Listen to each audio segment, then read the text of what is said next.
Good evening. We return to the story of Caius, finest career of Damriel, spell sword, eternal champion, and perpetually lost in the dungeons of Iliac Bay. We're currently looking for the painting in Castle Wayrest, and we will be taking this fine young lady to her destination immediately afterwards. One of the biggest difficulties that we run into during a dungeon like this, and especially between episodes, it's very difficult to remember where we've been before. The map isn't always the most helpful device. And because there isn't anything that's happened before, we don't have anything really to talk about inside of the dungeon. One thing I will comment on, while the story seems very interesting, it sort of seems that in the opening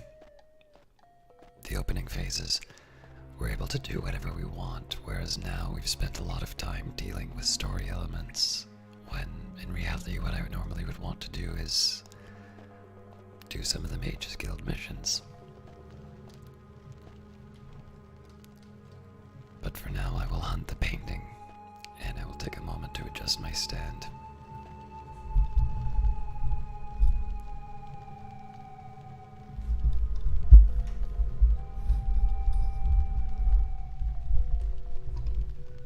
Sorry about the noise.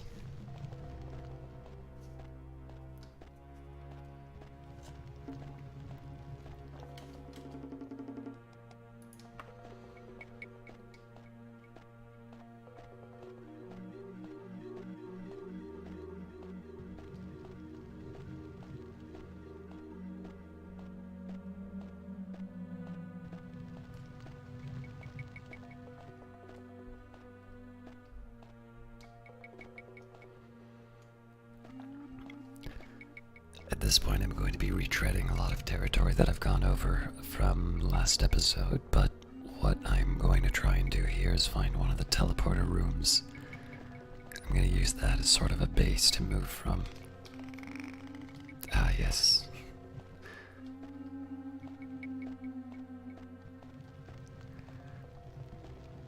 Moving from one of the teleporter rooms, I can say, alright, this is something that the designers intended me to go through. And we'll trace our steps from there.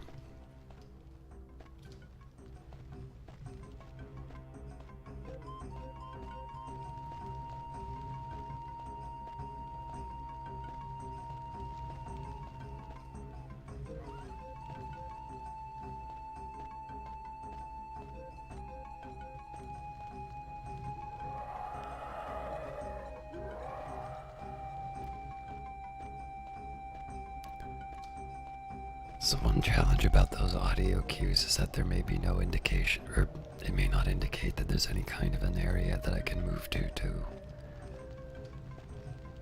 get those creatures, but obviously somewhere in this area there's something that we can engage with.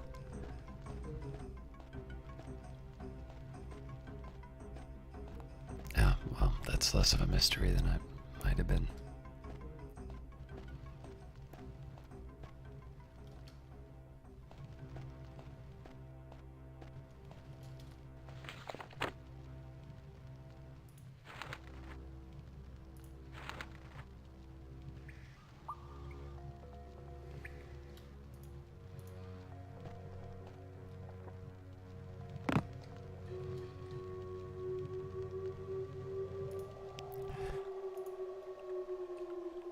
Well, that's inconvenient.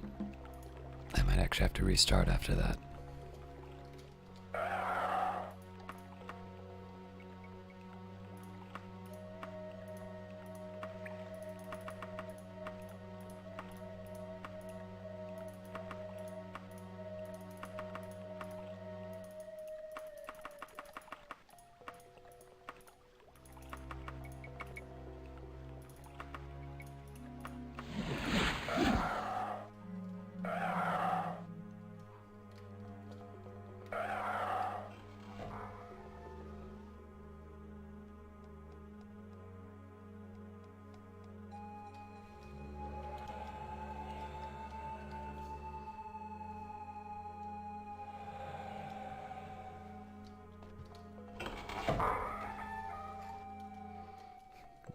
reputation becomes a liability.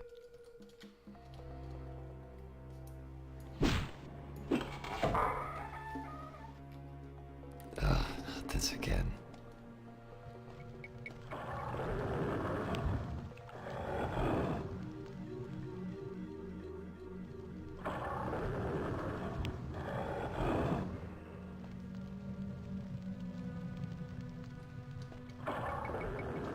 Uh-oh.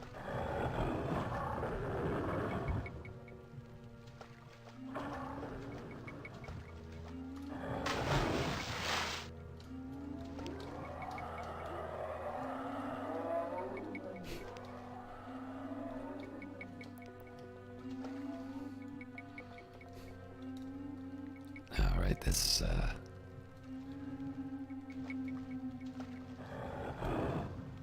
there we go.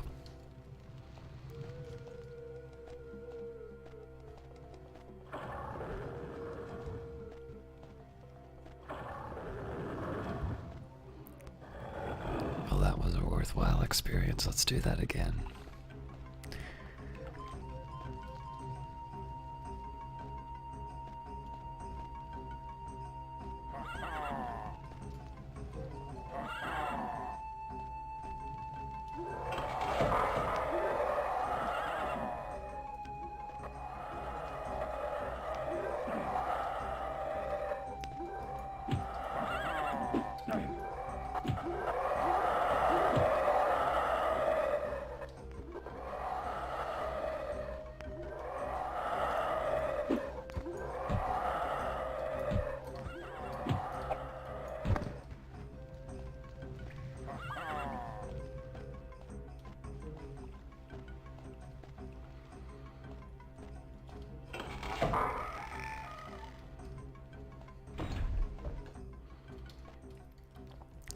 I'm just gonna close those so I can remember to head back and check them out later.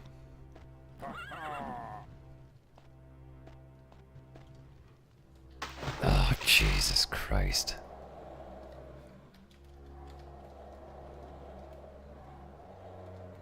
I know there's a way to get back to the last.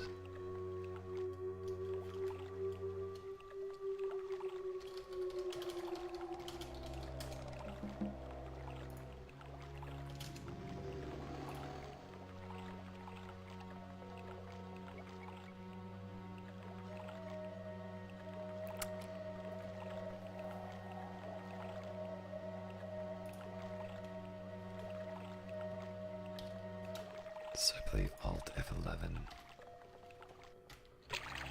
Yep, there we go. You're kidding.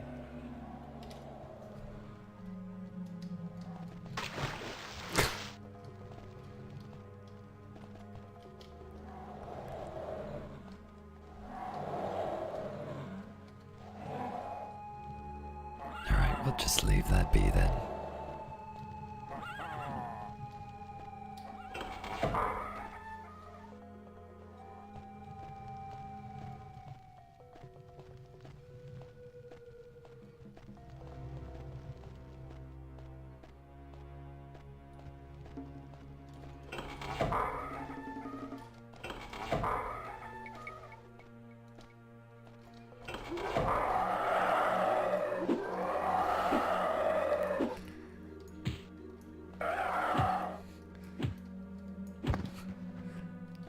So I spent all this effort to find a dead end at the bottom of a hole.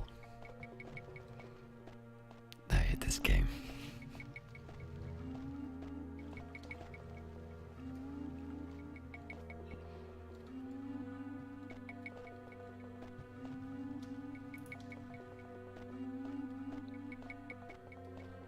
Oh man, that's not gonna work.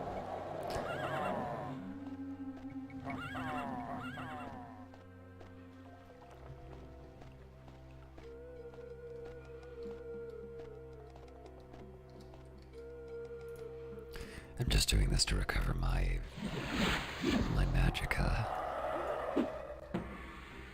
Yes!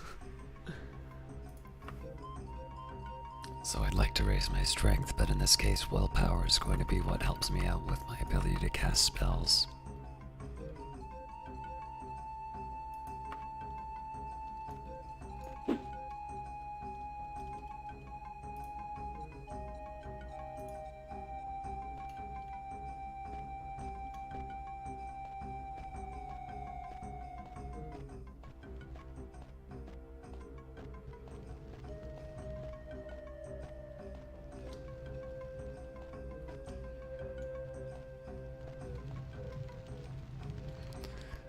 Might be that there's a way to open that with one of the torches.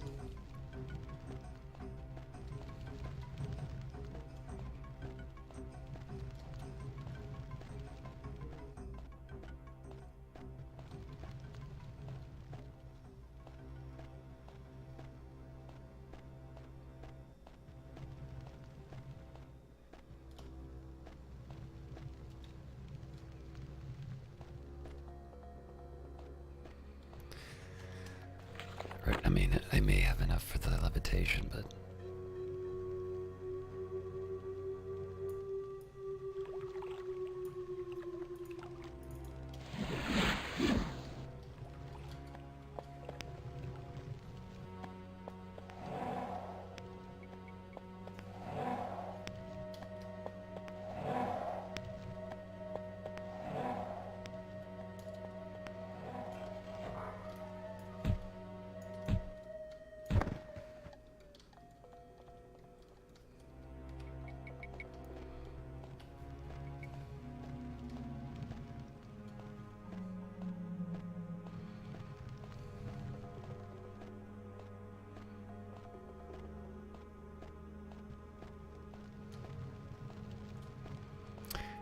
against my better judgment, I'm going to save in this clown show.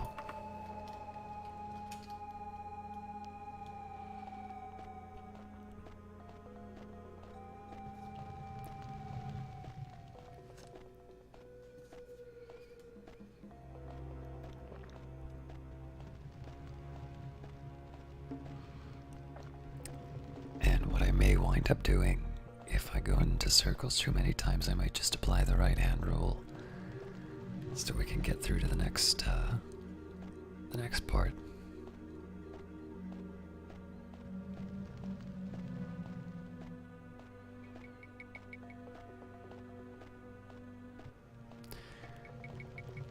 All right, here we go.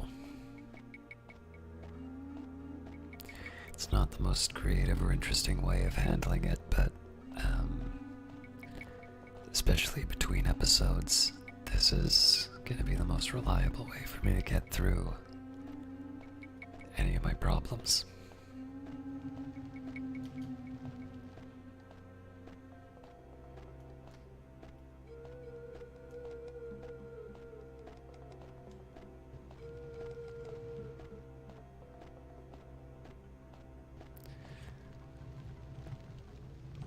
I think I said once upon a time one thing that would be good if I was going to do this again would be to write down the books that I have in my inventory and read them while I go through a dungeon.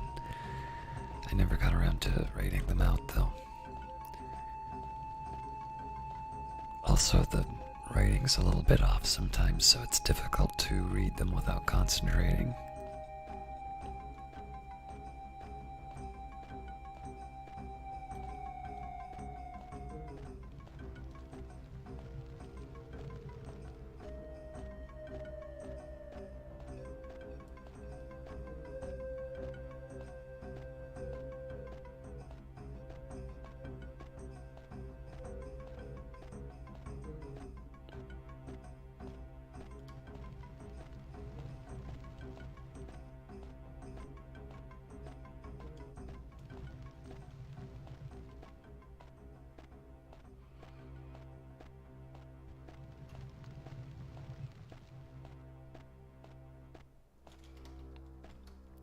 Feels new, but turns out it isn't.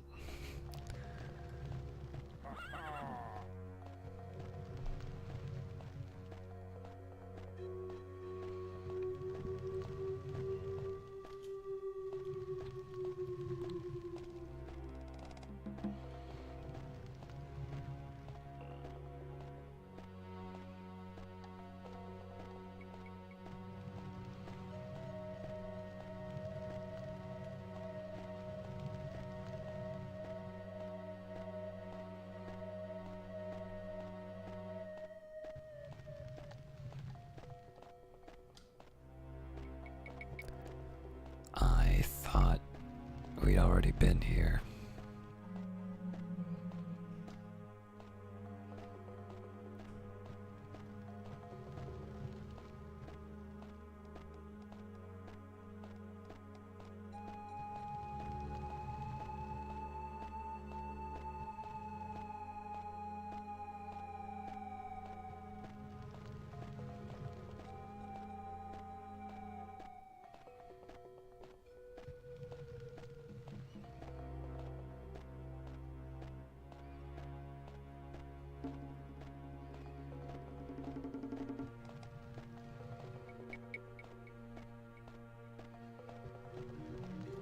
we've totally done this before. Have I just wound up in some terrible loop? Alright. I was originally really excited to look at that, but...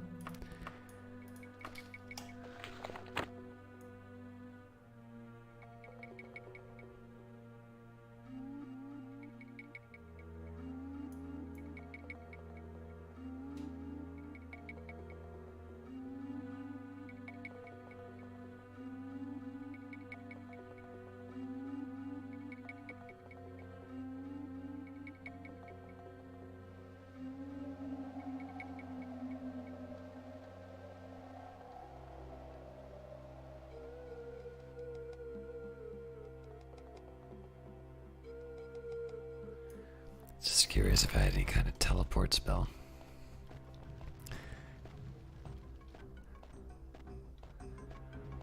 Well, this is a pickle.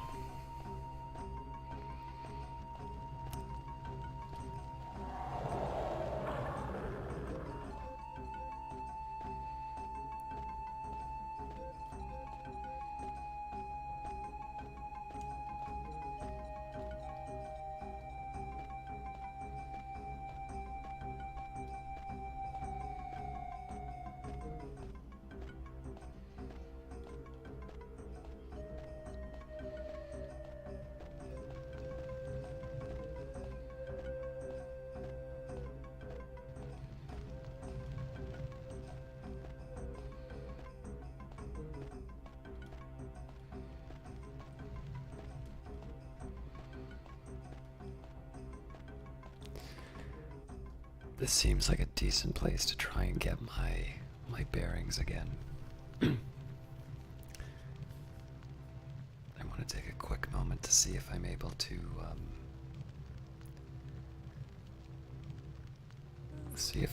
find the old episode. If I look at the map long enough, it may not be enough for me to make any progress though.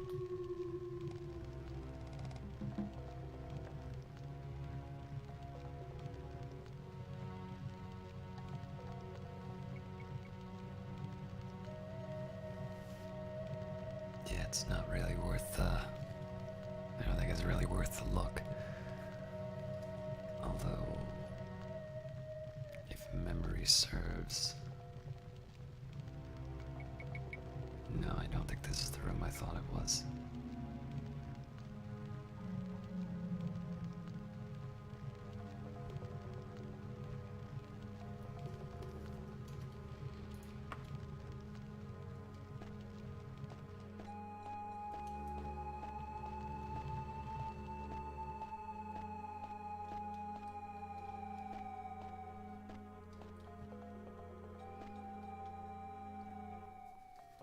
I keep feeling like this one was where I teleported from.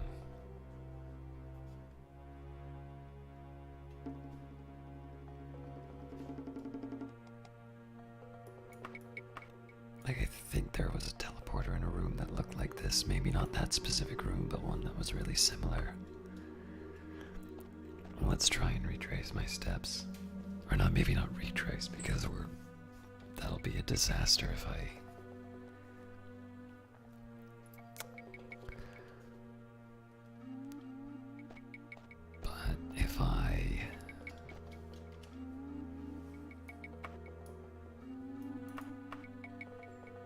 So I head south.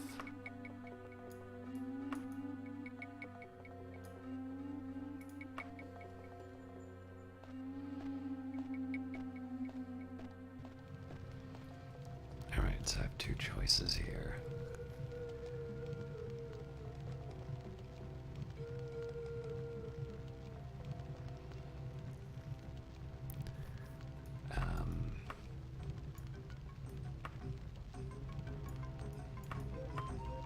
So I think if I go up, that winds up bringing me back to that space I sort of got trapped in last time. That's suggestive, but...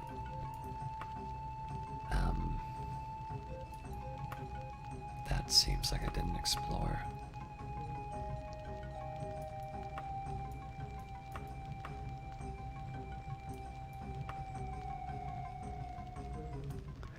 And then my alternative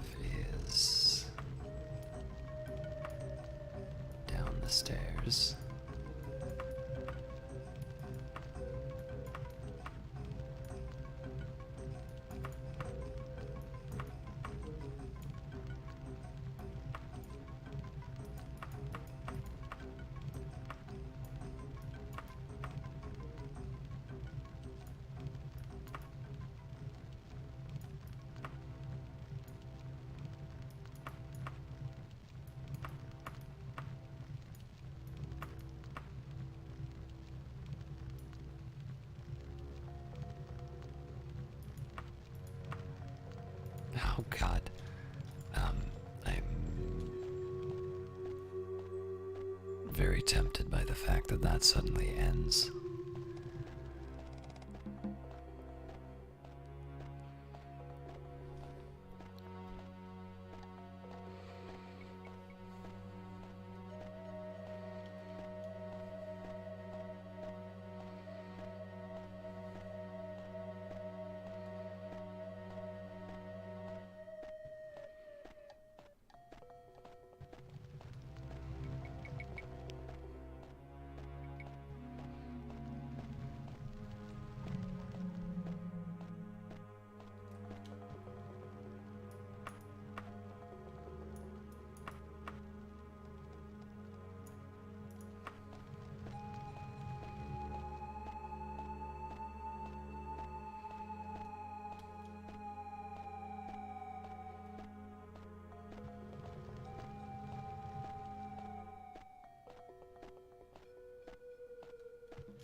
I think I just brought myself back to the spot that was driving me crazy before.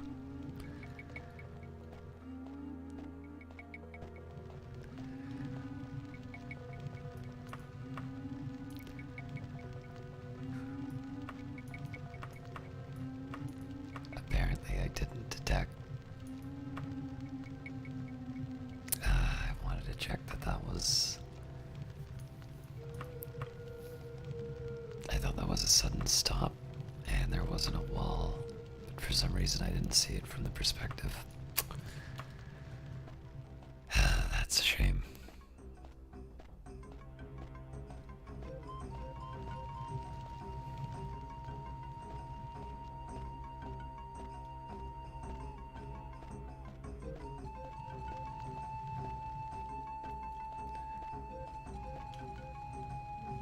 Alright, so I'm gonna see if I can head back.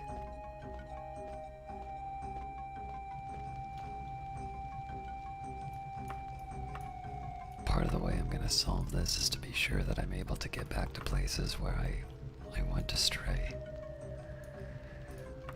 Although, to save time, I am gonna use the fast walk.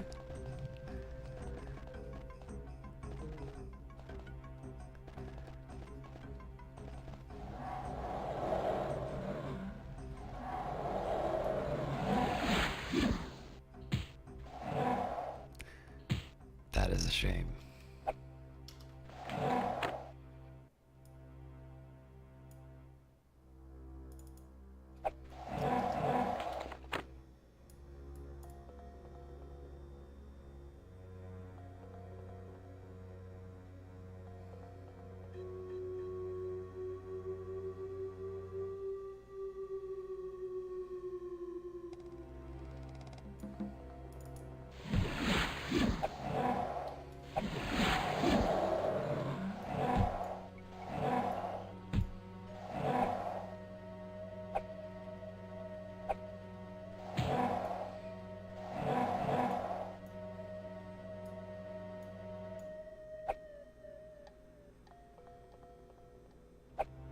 I really question their decision to make paralysis last this long.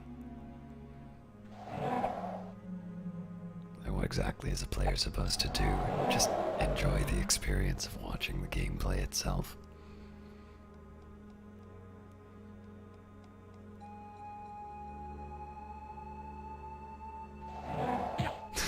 Thanks. Alright, this is gonna be a pain.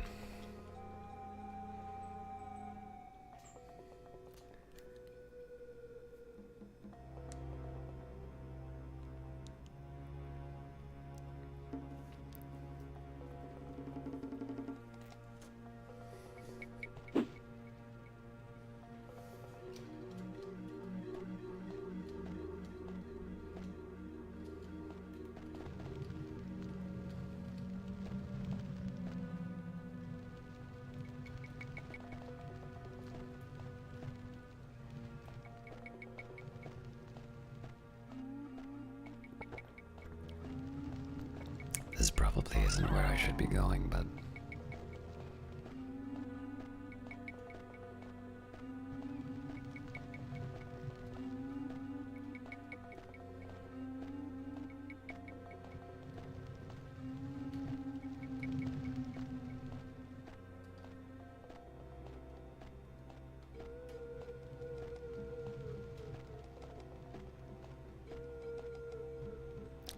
wait, this is really close to where I wanted to be, I think.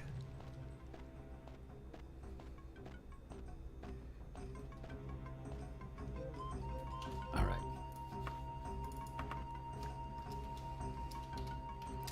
I might even be wrong that this is where I want to be, but I'm gonna say this is home base for now.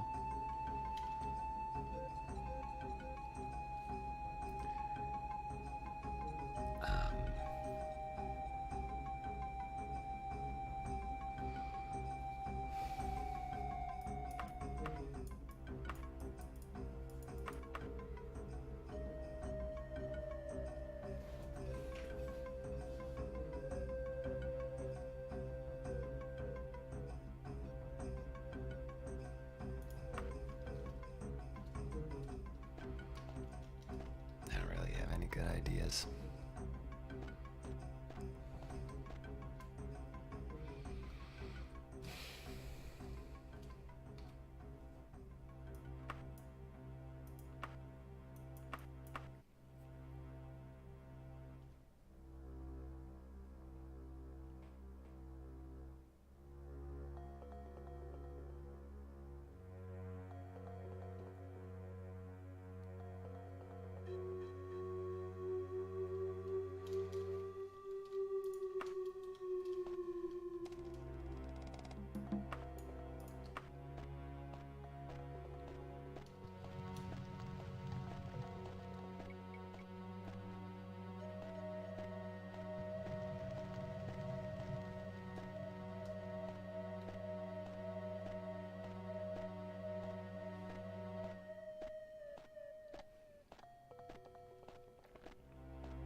Sort of wondering if I just got myself lost again.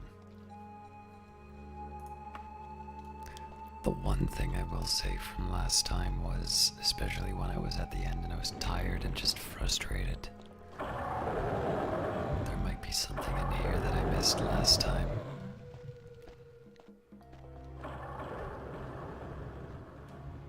It seemed like all of these doors were just sort of empty.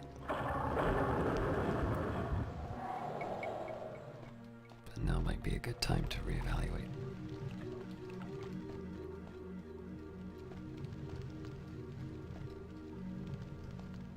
I'm curious why it says you're too far away.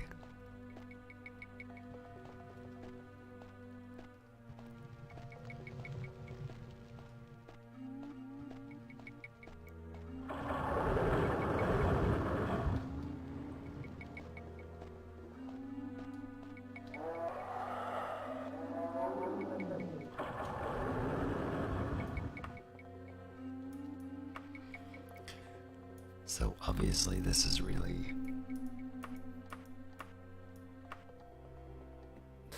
tempting because of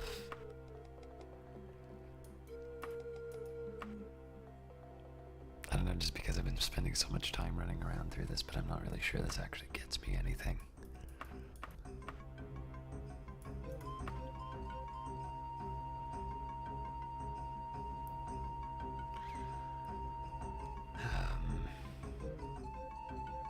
So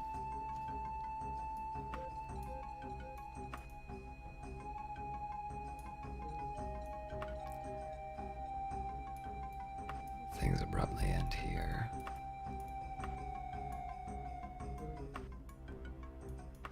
And for some reason I've seen this room, but I haven't been able to do anything in it.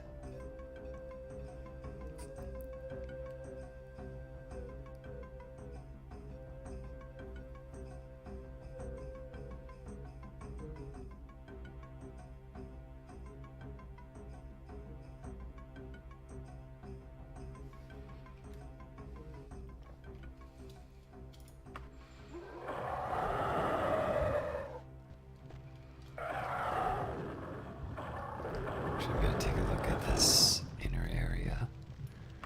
The thing that's not clear to me is I think I've actually been here once before. It's not obvious that they connect to each other yet.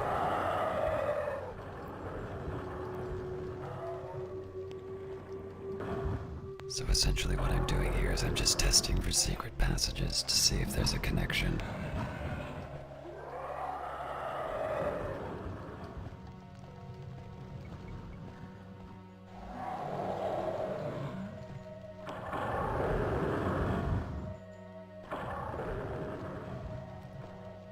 The other possibility is that there's something underwater, which is a problem for me.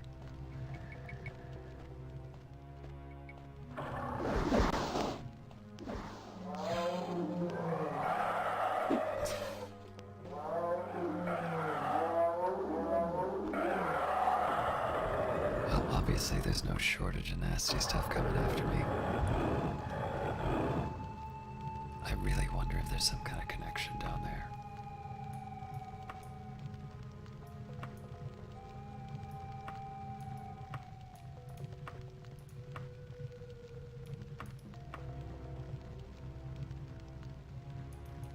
Oh, look at that.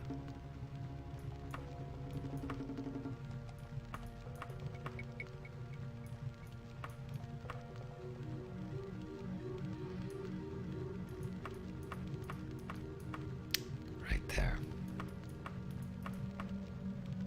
So the thing is, I've been here before. The question is whether or not I'm able to pull it off.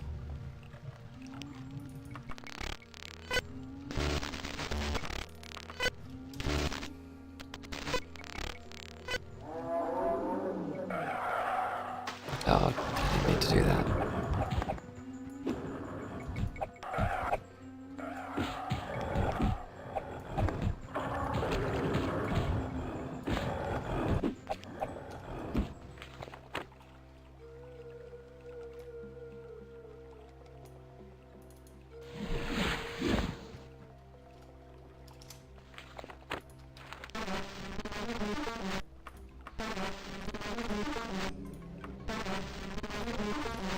Sorry about the sound.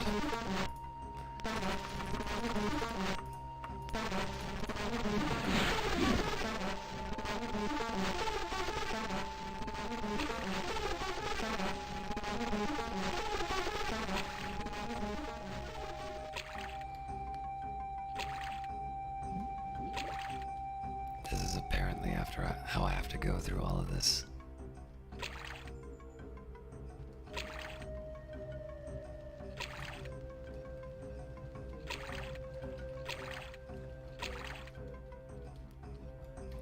Yikes.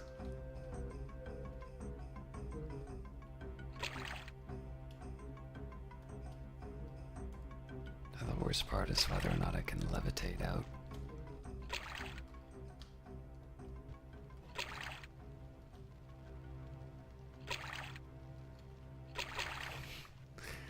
It's kind of a cheat, but actually, if memory serves, this is the spot where I got trapped last time. Alright. So I've lightly cheated my way back to a place that we were at earlier on in this playthrough.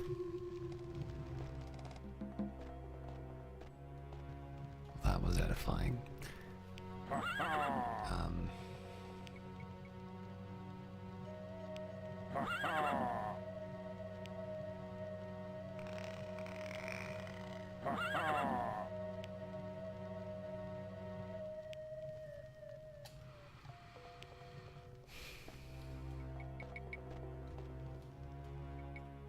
Trying to figure out where that noise is coming from.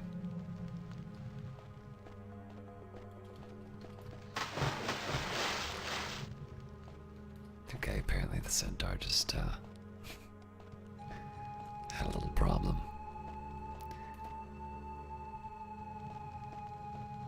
Yeah, I have a feeling I just wasted I wasted a bunch of potions on nothing really important.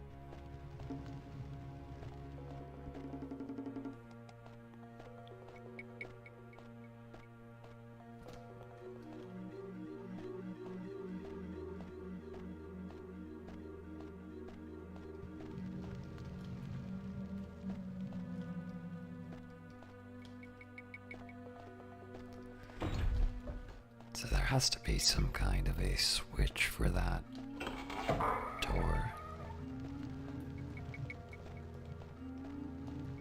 That, or there's a part of the dungeon that I need to hit like a lever in.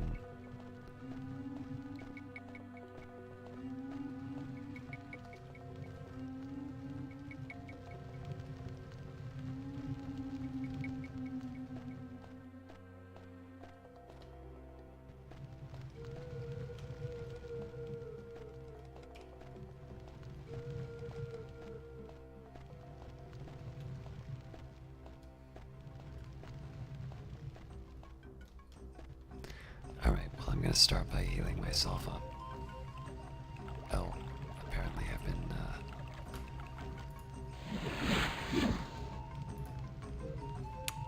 You have contracted brain fever. It is a slow death as your willpower, your health, and even your personality trickle away day by day. You must either get a cure or face oblivion.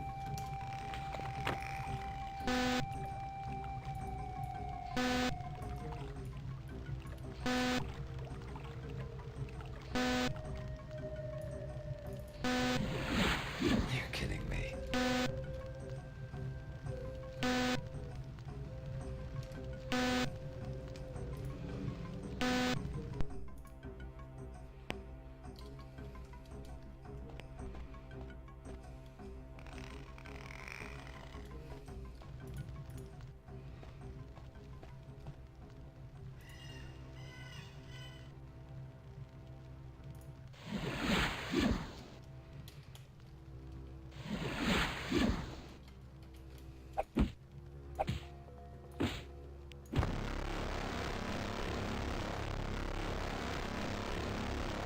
Morgan Gerhardt says, "Who are those barbarians? They almost killed you. Maybe you should just forget about Lysandus' ghost."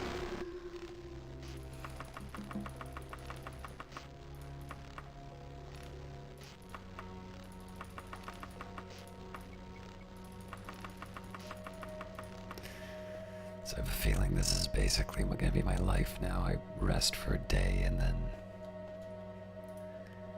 find out that the disease isn't cured yet.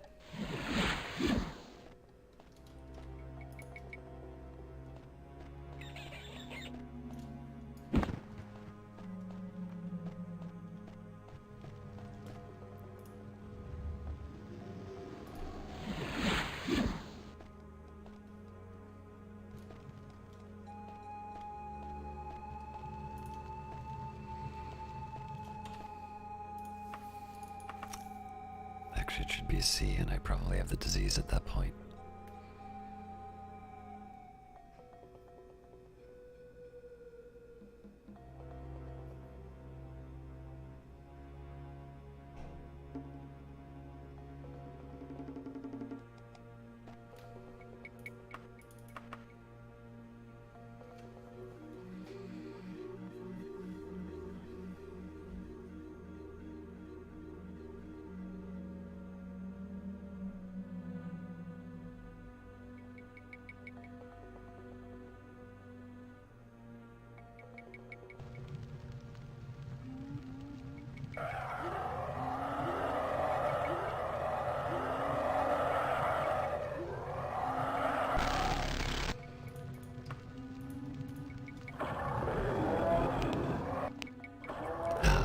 Okay.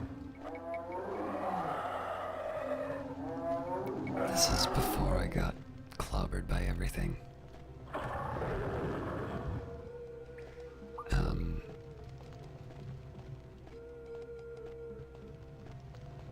I think I'm going to take a quick moment. Oh, God.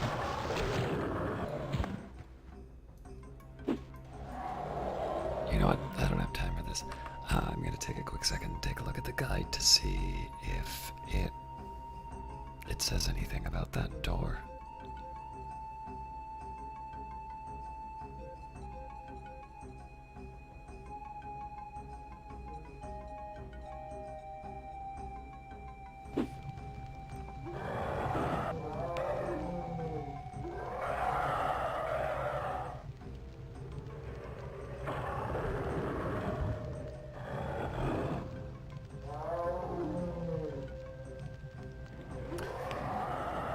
Wow.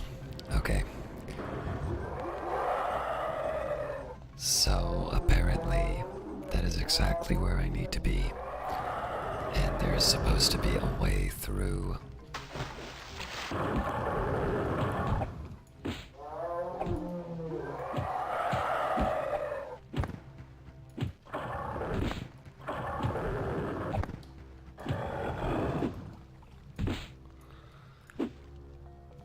Apparently there's some way through, there's apparently supposed to be some way through that window.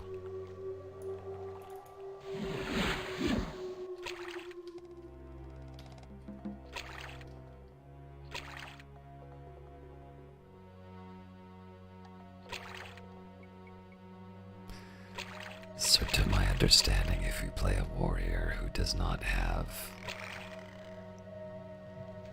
a water-breathing potion or levitation, this room should be impossible to get to.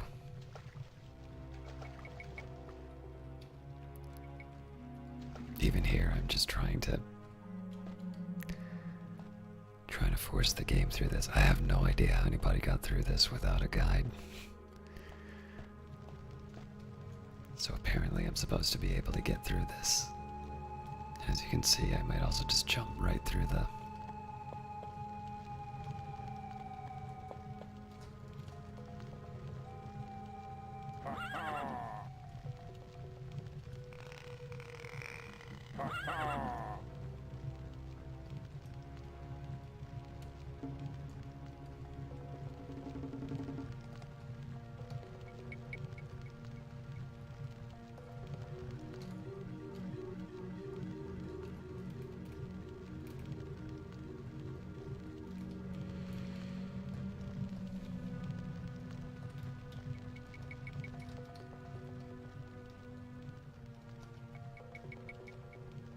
Apparently you're supposed to be able to go through this.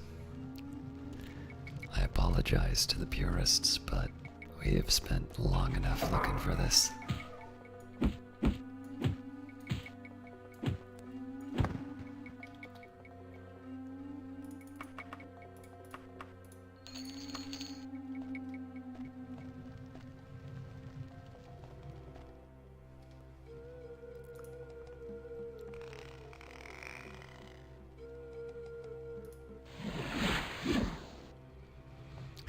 Well, at least I still have the brain fever. Keeps me honest.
This is partly just so I can get my lockpicking skill up.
Notice that the price of that. Notice that the price for orc strength went up a little bit because of my personality.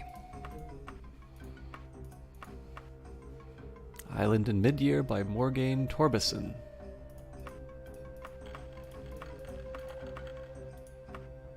The scene in the painting shifts and twists. You can clearly see the inside of a tent. Several men in the livery of Wayrest are intensely debating with a man bearing a coat of arms of Daggerfall. One of the Wayrest men slips behind the Daggerfall man, draws a dagger, and casually slides it between his ribs. The image fades as the life ebbs from his body. So again, I apologize for not going through that delightful experience as originally intended, but something about impassable obstacles drives me to use cheats.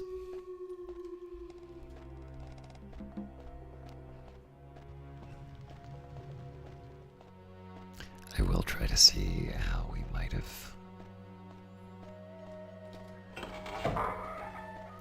found it in reverse.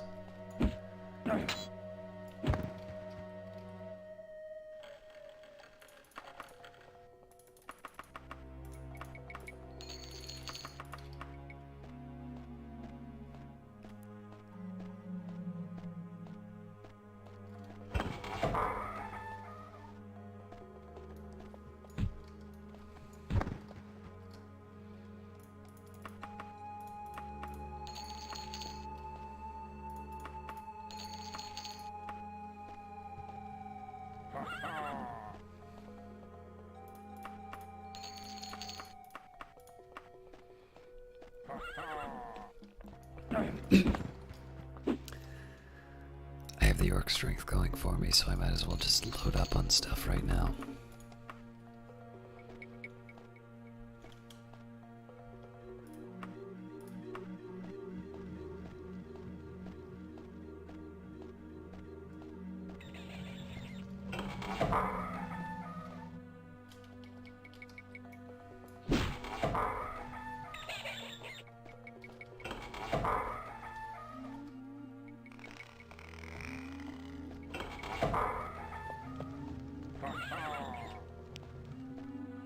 Alright, well there's a teleporter.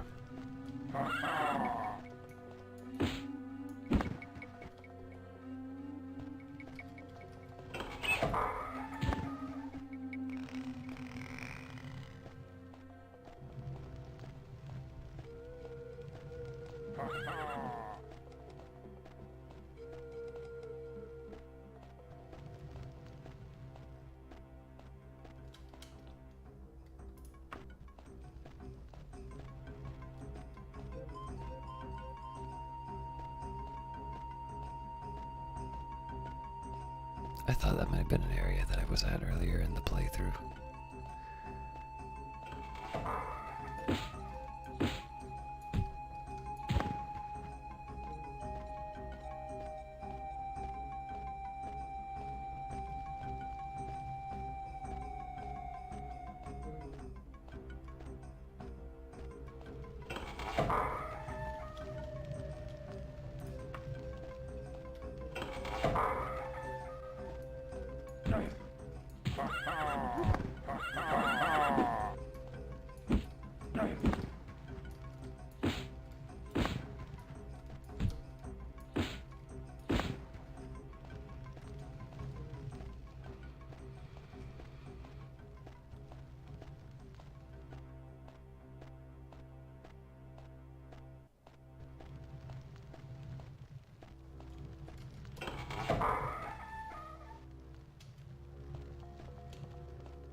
So I may have been wrong in terms of the importance of that window.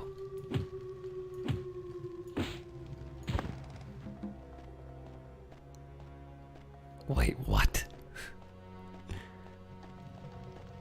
This means at the moment there's no external way of getting into this area. This doesn't make any sense.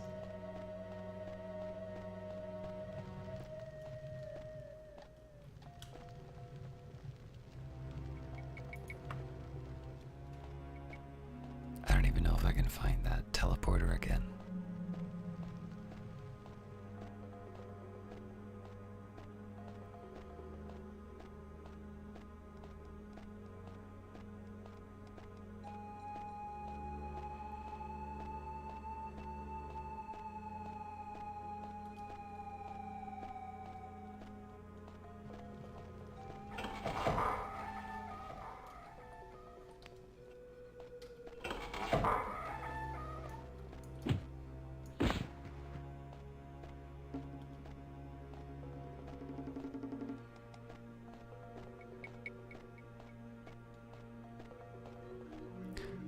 So clearly I'm not going to levitate up through a secret passageway.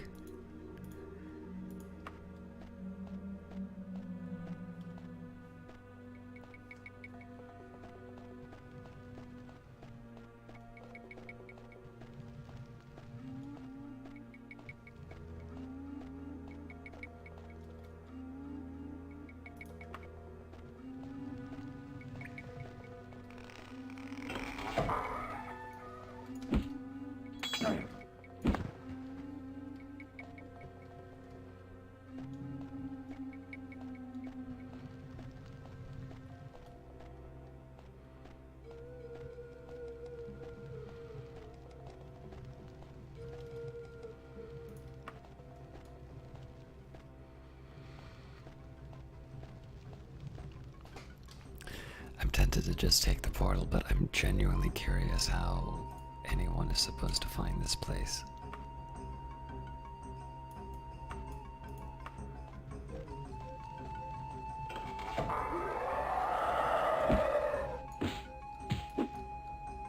No way.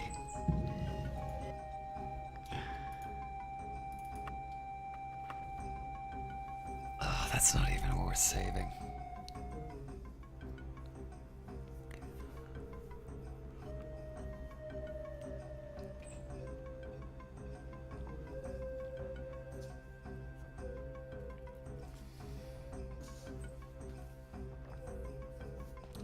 I'm sorry about this episode.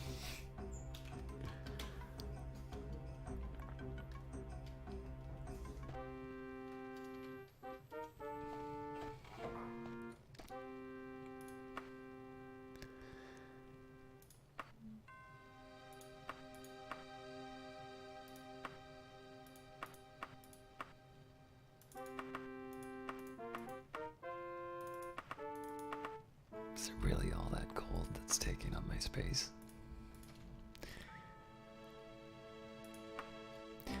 Alright, so obviously our first step is to whatever temple we can find.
Greetings, good Belladara Yoham.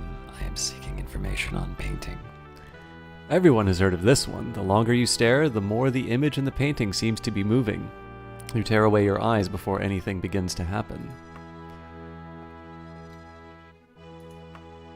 After a long session of haggling, 313 gold pieces is my final offer.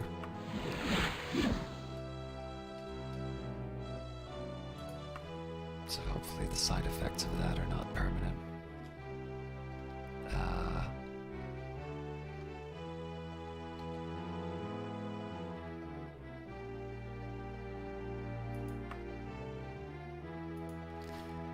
Just gonna take a quick. I'm slightly curious.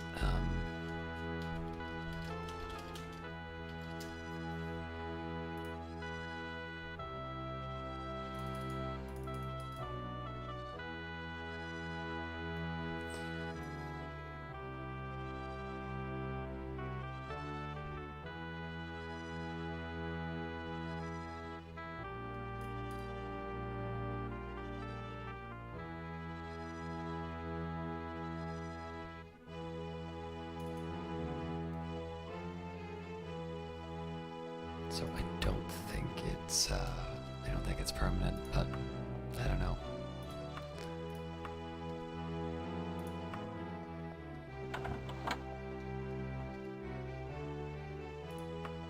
I picked the right religion, apparently. What the devil's going on back there?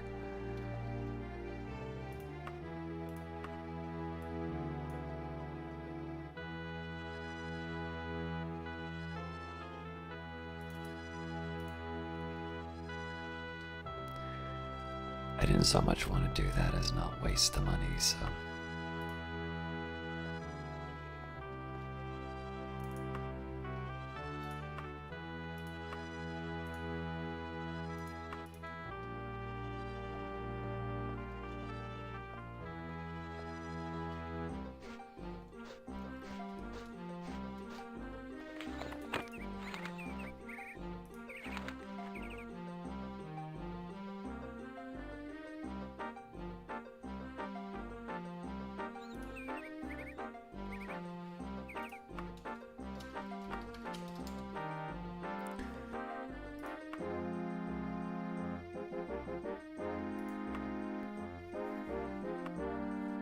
In this case, we'll just fulfill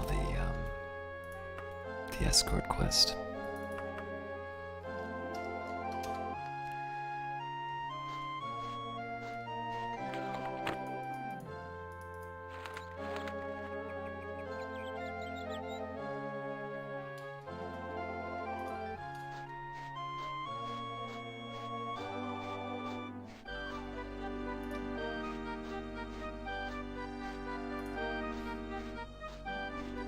Nobody wants to talk to me anymore.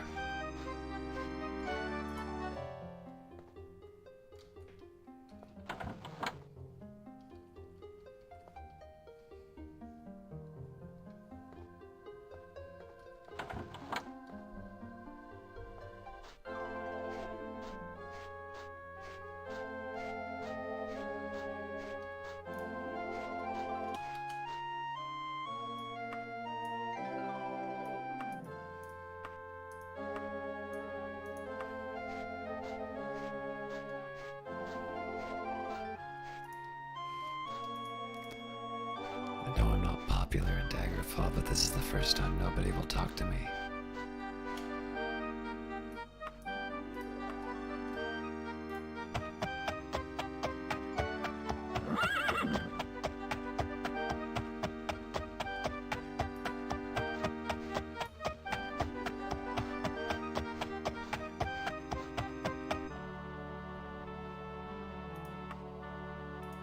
Do you know where I may find Gordwalk? To be honest, I know nothing about that, Caius. I'm very sorry. What is this religion? Please forgive my ignorance, Caius. I know very little about that. Do you know about... The House of Dabella and the Mages Guild are enemies. I've always thought the Mages Guild were a decent sort. Glad to hear it. Can you tell me about Gordwalk? I'm afraid I just don't know. Alright, fair enough.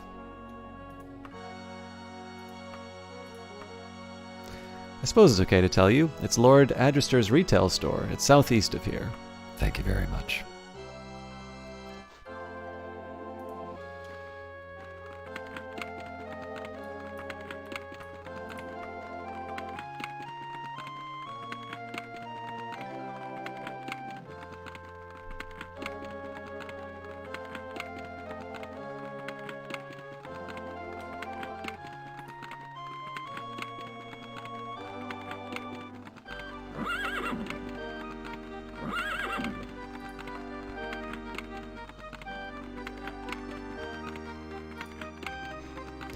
The shop is laid out in a practical and straightforward manner. All items seem to be of adequate construction.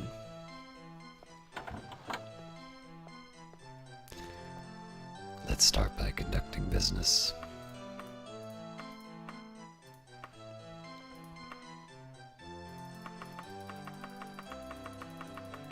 Huh. Not too much I can do, it turns out.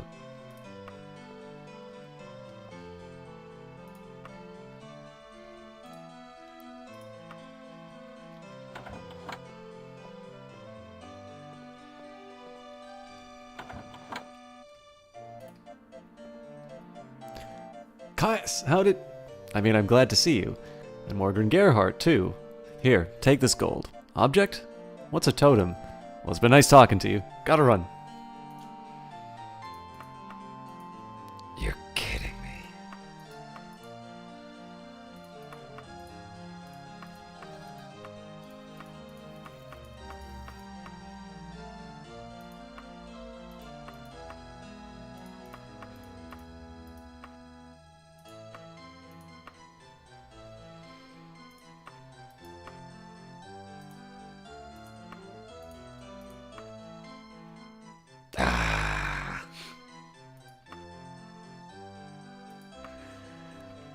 I forgot to take the money. You know what? Doesn't matter.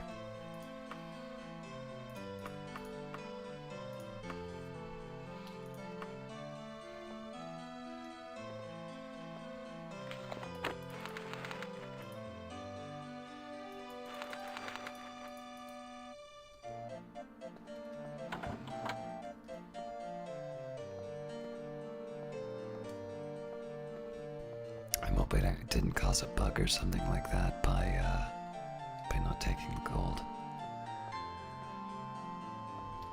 I'll actually just take a minute to confirm that.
I'm just trying to find it. I'm trying to find that quest.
All right, sorry, I'll break the voice for a little bit. So sorry, this has been a bit of a wacky playthrough. So obviously the painting is a separate mission. Apparently this is supposed to be some kind of trap and betrayal. What we originally got, player's name, if you don't want to be dead as Lysandus, do such and such. And then my good friend Lord Woodbourne says that you are a hero that can be trusted. I would be truly indebted to you if you would stop by sometime to chat. Maybe you could do something for me. I would be oh so grateful. And then there's the conversation which we had. You're an even more dashing person than Lord Woodbourne said. I just love talking to men and women of action. I know you're looking for a certain object, a totem pole or something. Well, an acquaintance of mine, perfectly delightful, contact description, has something that may help you. If you would escort my cousin, you can have it. Would you do this teensy-weensy favor for me? We accept. How exciting. It'd be a real adventure. The cousin's name has been dying to spend some time with contact's name. Apparently the fact that it's Gortwog is supposed to be random, but apparently he always shows up, so... escorting the cousin, who is now following you to a destination town named by Elisana. The town is located in whatever region you were when the quest began. That is, if you received any of the letters regarding the totem as a result of the previous quest. Again, you may encounter barbarians and knights on your journey, provided they have not shown up before your chat with Elisana. After you've killed a couple of ambushers, Elisana's cousin will cryptically interject, "Who are those barbarians? They almost killed you. Maybe you should forget about Lysandus' ghost," which did seem suspicious when that line came up. If you have slain 5 attackers and are not in fast travel mode, the cousin flees at sundown. You're much tougher than Elisano said you would be. Cousin's name suddenly runs away, his or her feet making no sound as they disappear into the shadows. Regardless of the situation, continue to your destination. Ask around to locate the contact's residence and enter it and speak to him for your reward. Speak to the contact. The response depends on whether the cousin is with you or not. If so, the contact greets you. Player's first name. I'm glad to see you. And cousin's name too. Here, take the gold. Object? What's a totem? Well, it's been nice talking to you. Gotta run. If the cousin has run off, the contact has a more interesting tale to tell. Player's name. It wasn't my fault. I was hired to set you up. Here, take the random amount of gold. Some guy in a gray cloak paid me exactly that much to do it. Cousin's name was just some whore paid to go to with you. I just remembered I have bribe gold pieces that is too heavy to carry anymore. Why don't you take them and I'll just be going? I love the fact that they know that the gold keeps you from actually doing anything interesting in this game. And apparently as soon as you accept the reputation, Wayrest, Elisana, and associated factions go down by a certain amount. So apparently this is supposed to be some, mad, usual suspects level twist ending, which we've completely failed to appreciate because 1, I have no idea why Gortwog's suddenly showing up. 2, it's so convoluted to get there. And 3, I'm just wondering whether or not the fact that I couldn't pick up the gold prevented me from getting through. So yeah, apparently we were just double-crossed. Whoa, what a twist! Alright, back to Caius's voice.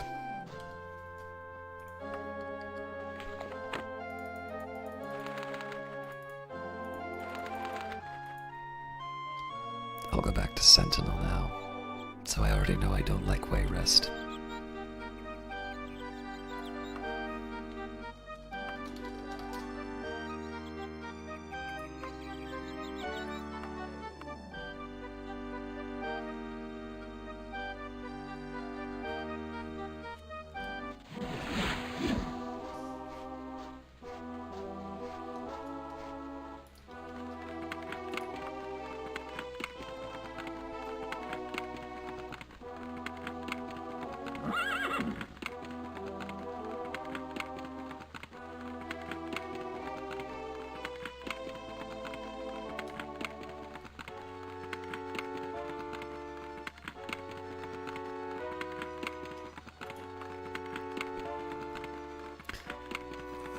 I may spend some time in here to do some quests for the Mages Guild, but we'll see what comes up when I return to painting.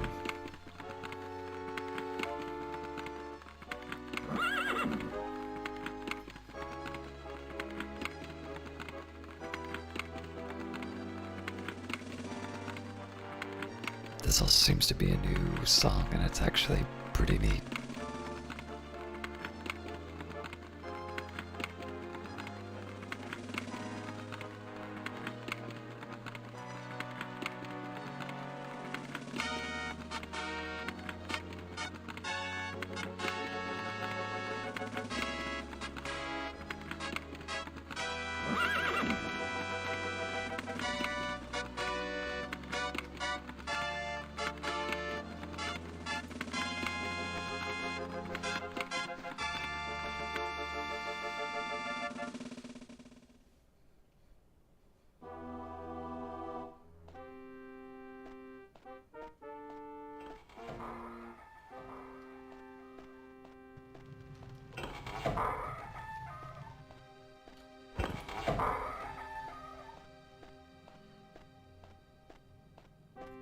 I should also probably find a pawn shop to sell all this stuff to.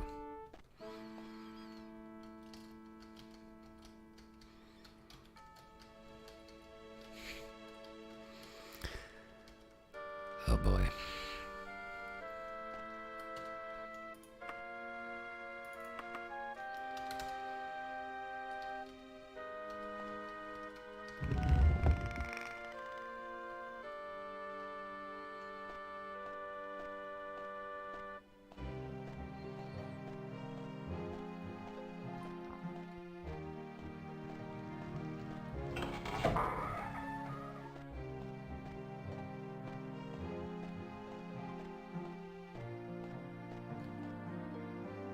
Did you attempt to use the painting? No, didn't even look at it. Here is your 557 gold, Kais. Excellent. Its properties are inappropriate for those not of royal blood. You've shown yourself to be not only loyal, but also obedient.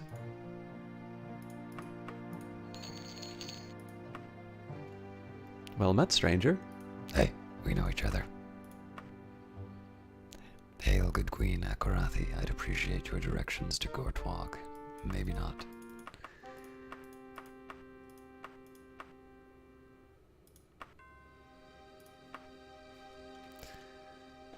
Maybe I'll ask somebody else where I can find the,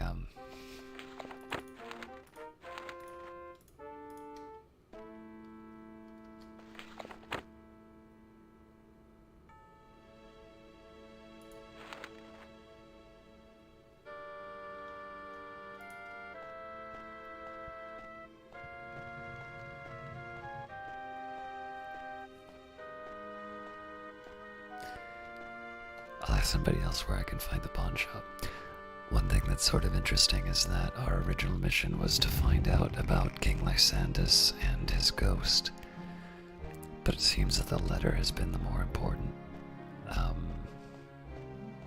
the more important mission, at least given by what people are getting us to do.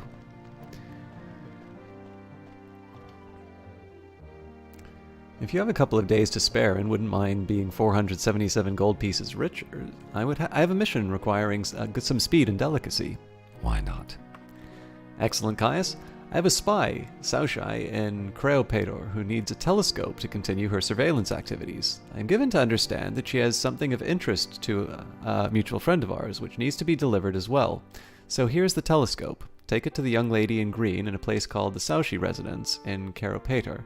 There you will get further instructions. Good luck to you, Caius.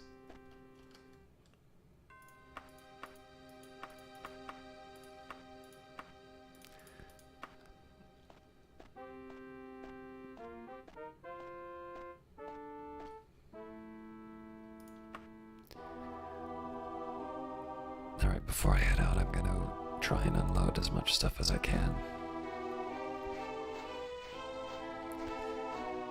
I think I'm also going to try and get I'm going to try and repair my sword.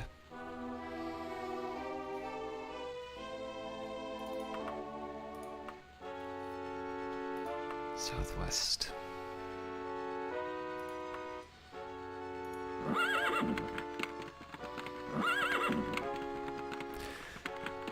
So we'll sell what we can.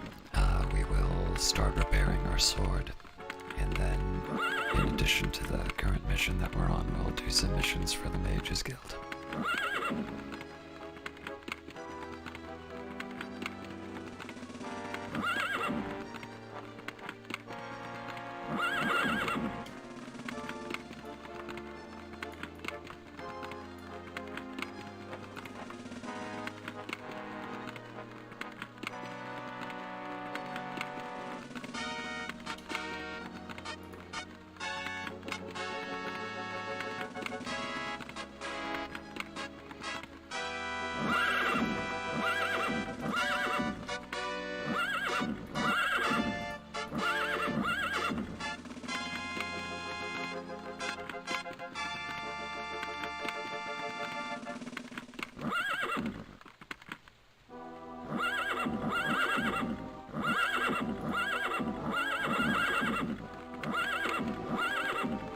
yours is going nuts.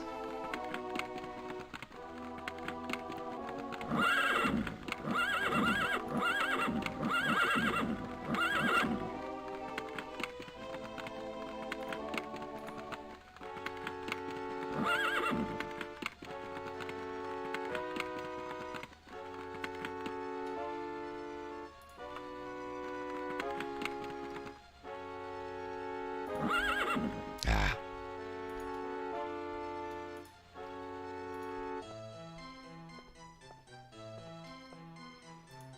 I'm gonna give you so much crap.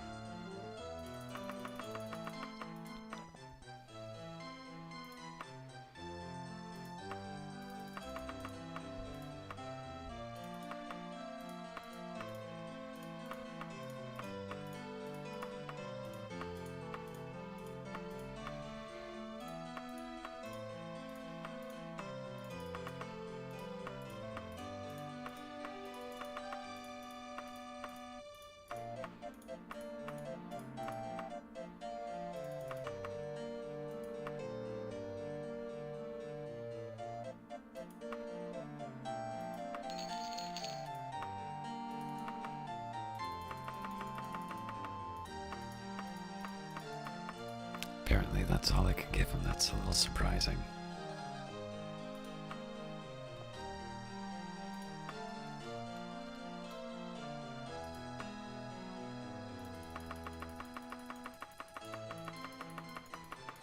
Well, I guess this is all just ingredients.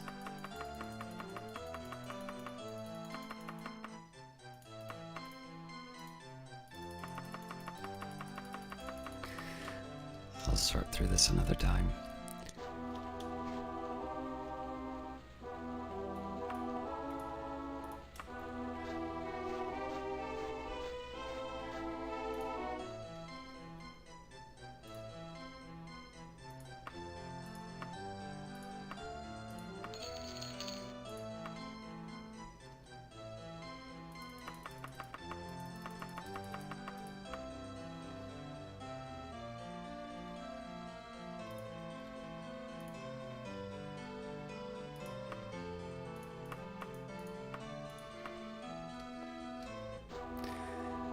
I suppose I also should have gone to the bank in Daggerfall before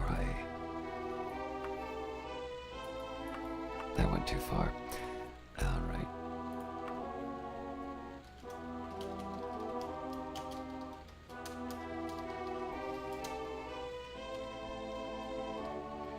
I have a backup, but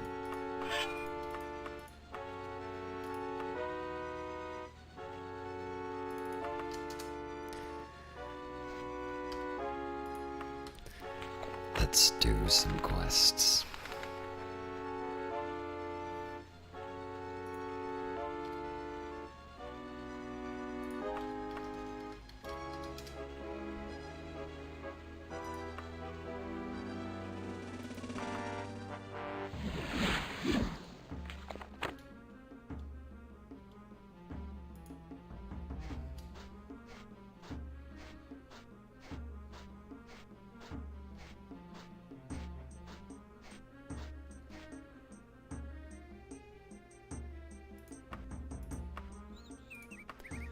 It's always southwest.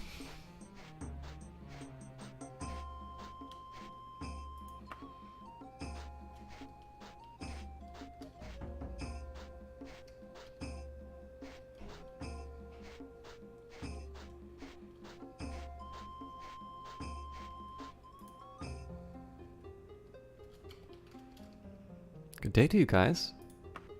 Where may I find Salji? Ask around some more, friend. Someone's bound to know.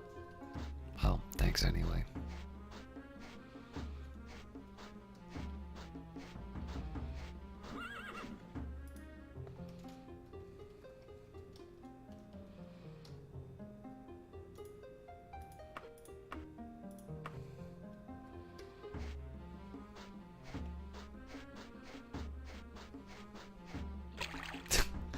Fell into a puddle trying to talk to this guy. Oh, there we go. West.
By God, we will find them at some point.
This makes me wonder if I'm in the wrong building.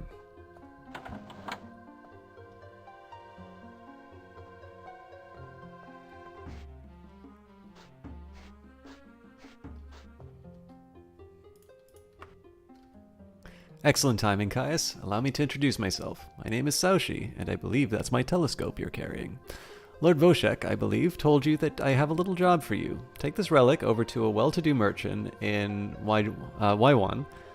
Their name is Byrat, and you'll find them at the merchant's. Your gold will be waiting for you there as well. You better be on your way. He expects you there in 8 days.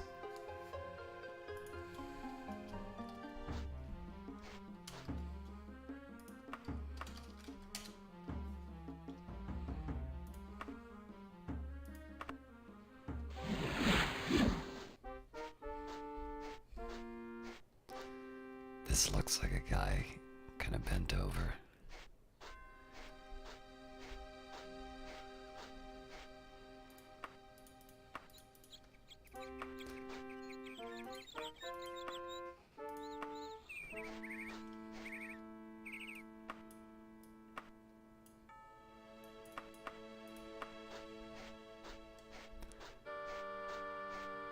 I sort of doubt this story about the merchants. Yeah.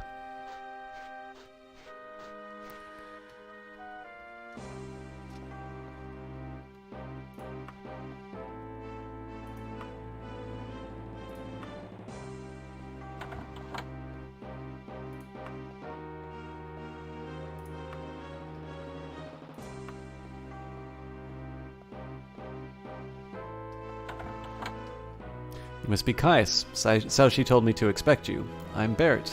Let me have a look at that relic. Very interesting indeed. Well, here's your 477 gold pieces. You never saw me. Got it?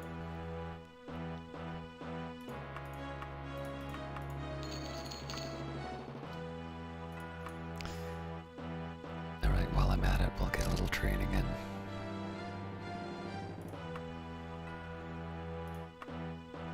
$3,200, Jesus Christ.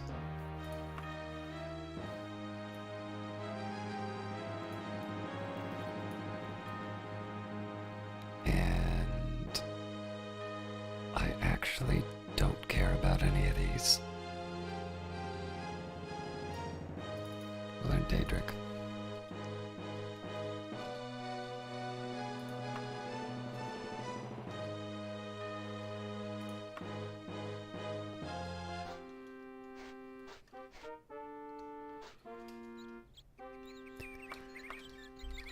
Alright, we're back to our usual pattern, so I'll pick up my weapon, and we'll be doing some quests for the Mages Guild until other opportunities present themselves.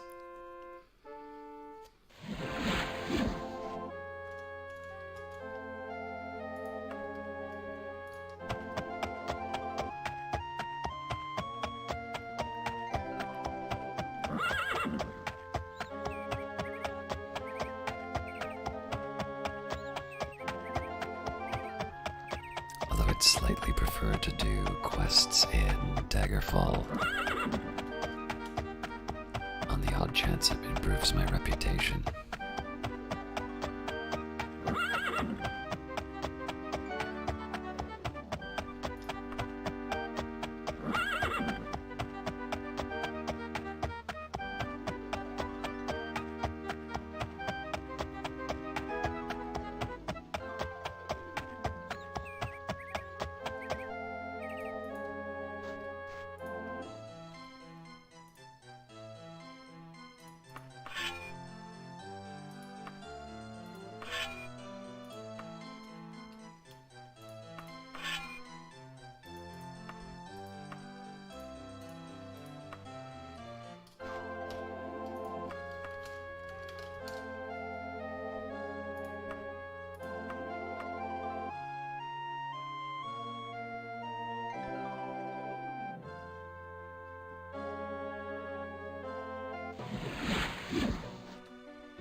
So in this case, I have to go right across the city.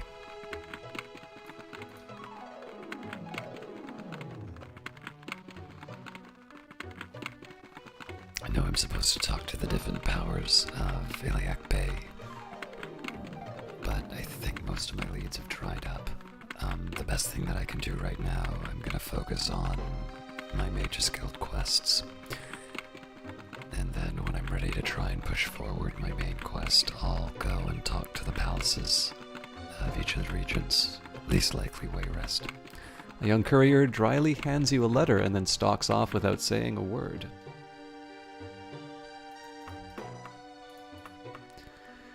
Dear Caius, Queen Akathori of Sentinel spoke highly of you as a brave, able, and unprejudiced dark elf. Her actual words were, a hero. For some time, we have been looking for someone like that. I will not lie about our loyalties. We serve the Underking. If you are a believer in fairy tales and consider the Underking the ultimate force of evil, we apologize for misjudging you. Otherwise, we need your help. You can find me at the Woodsmith residence in Tirana in Sentinel. I will wait 1 month. Gricken. I had my pen here somewhere.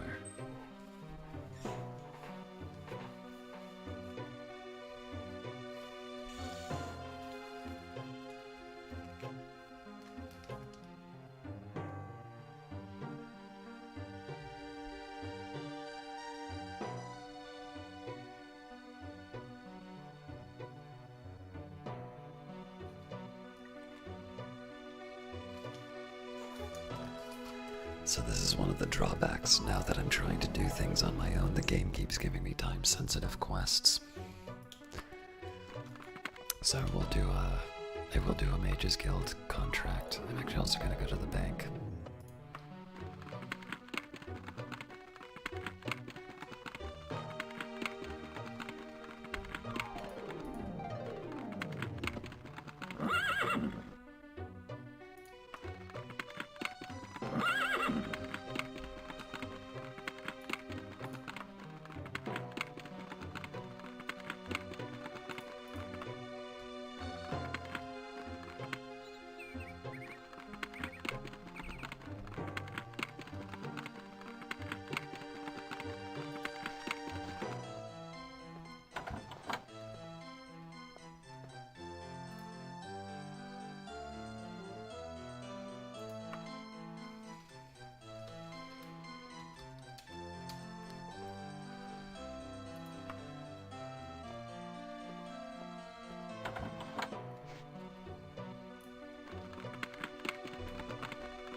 Well, I'm at it too.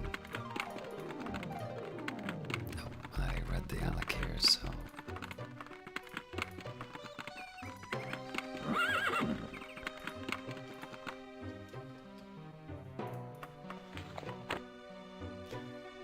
As uncovered and translated by Anido Joan, royal archaeologist from an ancient tome. This tale comes from sometime in the second...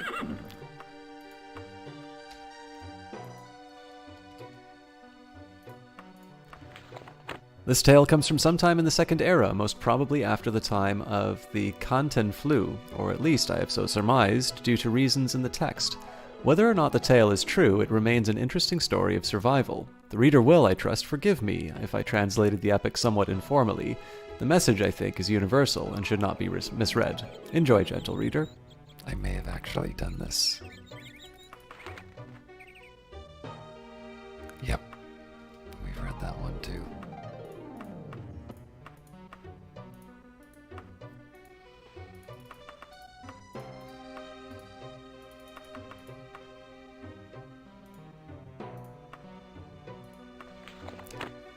Tales of Kieran. Librarian's note: the recorded tales of Kieran the Bard fall into 3 categories: the Woodland Cycle, the Castles and Kings, and an unnamed cycle of lusty tales, recently destroyed by a mysterious accident. Some are in the Bard's own hand, while others are mere shadows of the original and remain only as bedtime tales for children. The structure exemplifies the heliacal form favored by listeners around the hearth and on a long winter's eve. As to whether they describe real events, be allegory, or be mere entertaining fancy, the reader must decide. 1. Kieran was on the road from Wren to Fairtree when he grew weary of the midday sun. His boots were tight, and he thought to remove them for a bit in the shade of a nearby oak, oaks being a favorite of bards. This particular oak was venerable and gnarled, with sturdy branches that dipped and swooped, nearly touching the ground in spots. From its shade, Kieran watched the forest creatures playing in the warm sun, but the rustling of leaves high above the only sounds were butterfly wings and birdsong. What a peaceful day, Kieran thought as he watched a butterfly drift by. What a beautiful day. In truth, since bards first told tales, has there ever been a day more peaceful and beautiful than this? He drank from his waterskin and, taking his lute from its sack, cleared his throat and began to sing. Oh, the maidens of Wren are passing fair, with breasts like melons and flaxen hair. He had just taken a deep breath to bellow the lusty chorus when a small feminine voice said, "Kind sir." He leaped to his stocking feet, his face flaming red. "Who's there?" he cried. The small voice repeated, "Please, sir, if you'll be so kind." Kieran looked around, but saw no person or creature addressing him. "Pray thee," he cried, "show thyself, and have cause to fear my dagger." He tried desperately to remember where he had last seen it. "Whether thee be friend or foe, pray thee show thyself now." A small voice replied from above him, "Kind sir, thou hast no cause to fear me, and I am in need of help. Can thou find it in thy heart to aid me?" He looked up and saw naught but a small robin's nest, 3 branches above him. Climbing swiftly, he found a robin with 3 tiny robinlings, their mouths open wide. "Good mother Robin," he asked, "can it be thee who addresses me thus?" "Kind sir," she replied, "I have hurt my wing, and it will be at least a day before I might fly. If my children do not eat soon, they will die. Would you be so kind as to bring a fat, juicy meal? Would you find a caterpillar or an earthworm or a grub for my children?" Now Kieran was kind of heart, and it was not within him to refuse a plea such as this, so off he went into the forest. Searching under some mulberry leaves, he soon found a small green caterpillar. It seemed a perfect meal for young robins. Plucking it from the leaf upon which it fed, he prepared to hurry back to the oak when he heard a tiny voice. He opened his hand, and the caterpillar looked up at him, with her big brown eyes and wide with fear. "Kind sir," she said, "wouldst thou kill me so thoughtlessly?" Kieran scratched his head in puzzlement, and the caterpillar continued. "When thou cooled thy fate beneath the oak, didst thou not find joy in my parents' beauty as they danced before thee in the sun? I too am soon to chain. Wouldst thou deny thy successors the joy of my dancing? And if I do not live to have children, how will thine own children find such joy? Please, sir, would not an earthworm serve the needs of the robinlings just as well?" Kieran looked into the eyes of the caterpillar and knew that he could not feed her to the robins. Carefully, he placed her beneath the mulberry bush and continued his search. Near a rushing brook, Kieran found a flat stone that, when moved, revealed a juicy earthworm, enjoying the cool, moist earth. "Aha," he thought, "as nice as the caterpillar may have been, this truly seems a more fitting meal for young robins." He had no sooner plucked the earthworm from its cool abode, where it had been frantically trying to burrow away from him, when he heard a voice so faint that he might have imagined it. "Kind sir," he thought he heard, and Kieran looked in his hand. The worm continued, "I am but a lowly creature, it's true, but might I plead such case that I have?" Kieran rolled his eyes skyward as the worm sat up and seized its chance. "I am not a low-born worm like others you might find. No, I am a prince among earthworms. I come from an ancient lineage. My ancestors burrowed the earth when fires belched from black pits throughout these lands. I command millions like myself. Were it not for my loyal followers, you, good sir, would be up to your neck in leaves, tree trunks, and moldy carcasses. I'll make a bargain with you. If you release me and choose instead a pathetic grub for the robinlings, I will dispatch an entire clan of earthworms to keep your foreyard clean and sweet-smelling for as long as ye shall live." The earthworm looked hopefully at Kieran, while calculating the distance to the ground. "Good sir, what say ye?" Kieran was beginning to lose his patience, but seeing the value of the earthworm's offer, he decided that a grub would indeed make a tasty morsel for the young robins. He returned the earthworm to its moist haven and carefully replaced the flat stone above it. And, true to his desire, a short while later in a forest glade, beneath a wide slab of discarded bark, Kieran chanced upon that which he sought, a fat white grub that would grow the robinlings into beautiful songsters. He plucked it from its hiding place and set forth. It was a beautiful day indeed. Chapter 2. Or maybe that's... Nope, that's the end of that story. Chapter 2. Nearby, in stately Throwridge, King Caladan did live with the lovely daughter, Ainlea. The princess was the apple of the old man's eye and the crown jewel of his small kingdom. He looked upon her with the blind pride of a doting father, and she, for her part, did not but bask and flourish in his bounty. Throwbridge was quiet now, the chief sounds being the clatter of cartwheels and the cries of street vendors. But it was not always so. 3 years earlier there had been trouble with Carthan to the west. It was not much a border dispute, but the king persuaded a wizard named Loziard to come to Throwbridge in his employ to aid him in the contest. Loziard was unknown to all but in Throwbridge, and kept to himself within the palace, coming and going as he pleased. When Throwbridge prevailed, it was, with almost no loss of life, there was joyous celebration for days and weeks thereafter. Time passed, yet Loziard remained.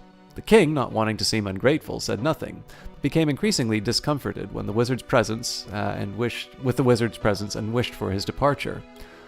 On Ainlea's 20th birthday, King Caladan called for a celebration and holiday all throughout the land. Unknown to his subjects, he intended to proclaim his retirement and the transference of his crown to his beautiful daughter. Out of politeness and nothing more, he invited the wizard Loziard to aid him in devising a proper speech. Loziard was furious. He paced his chamber, his black brows knitted with intensity that would have soured any cow's milk. "Why," he cried aloud, "am I treated so unjustly by the old buffoon? Were it not for my skills, the border contest, mayhaps even the kingdom itself, might have been lost. I deserve more. I deserve the crown. To give it to that primping, simpering daughter of his, who thinks not of more than her own whim, is a slap more stinging than that of a gauntlet, all to see wherein lies true power." Thereupon, Loziard made his preparations. Princess Ainlea's birthday came on a summer morning. Everyone within the city and from the farms without gathered to the palace for the festival. Banners waved from every rooftop. Fiddlers fiddled and dancers danced. Bakers baked wonderful sweets for the occasion. It was a day long to be remembered. At noon, precisely, King Caladan and Princess Ainlea emerged to the main balcony to the cheers of the kingdom. "Good citizens of Throwbridge," called the king, "we are but a tiny kingdom, but we prosper, do we not?" Loud hails, mostly, erupted from the crowd below. Encouraged, Caladan continued, "But now I am an old man. The day has arrived when younger blood can better attend to the needs and events of the kingdom. My subjects, my loyal subjects and friends, it is with honor and pride and the greatest of expectations that I transfer my kingdom and my crown to my loving daughter. To one and all, I give you Ainlea." As cheers filled the air, Caladan made a grand sweeping gesture with his arm, intending to make the presentation as spectacular as the pride that filled him. His robe would swoosh and his hand pointed to... nobody. What was this? Where had she gone? Where Ainlea had been moments earlier, there was now naught but vacant air. "Ainlea?" he called uncertainly.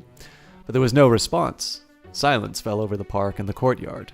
People glanced at each other nervously. Old Loziard clapped his hands in glee. He danced. He hugged himself with uncontained laughter. "How wonderful!" he cried. "What a breathtaking and stunning and talented a wizard I am!" For what he had done, of course, was to rid himself of Ainlea once and for all. With one stroke, crafty and evil, he had removed the vain creature from the palace.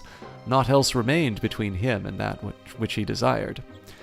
Now magic is a tricky thing. Like all forces in the world, it must be kept in balance. As surely as day balances night and summer balances winter, so too must positive magic balance negative. For every hurtful and destructive spell, there must be an act of equal goodness or charity, lest trouble overflow in the world.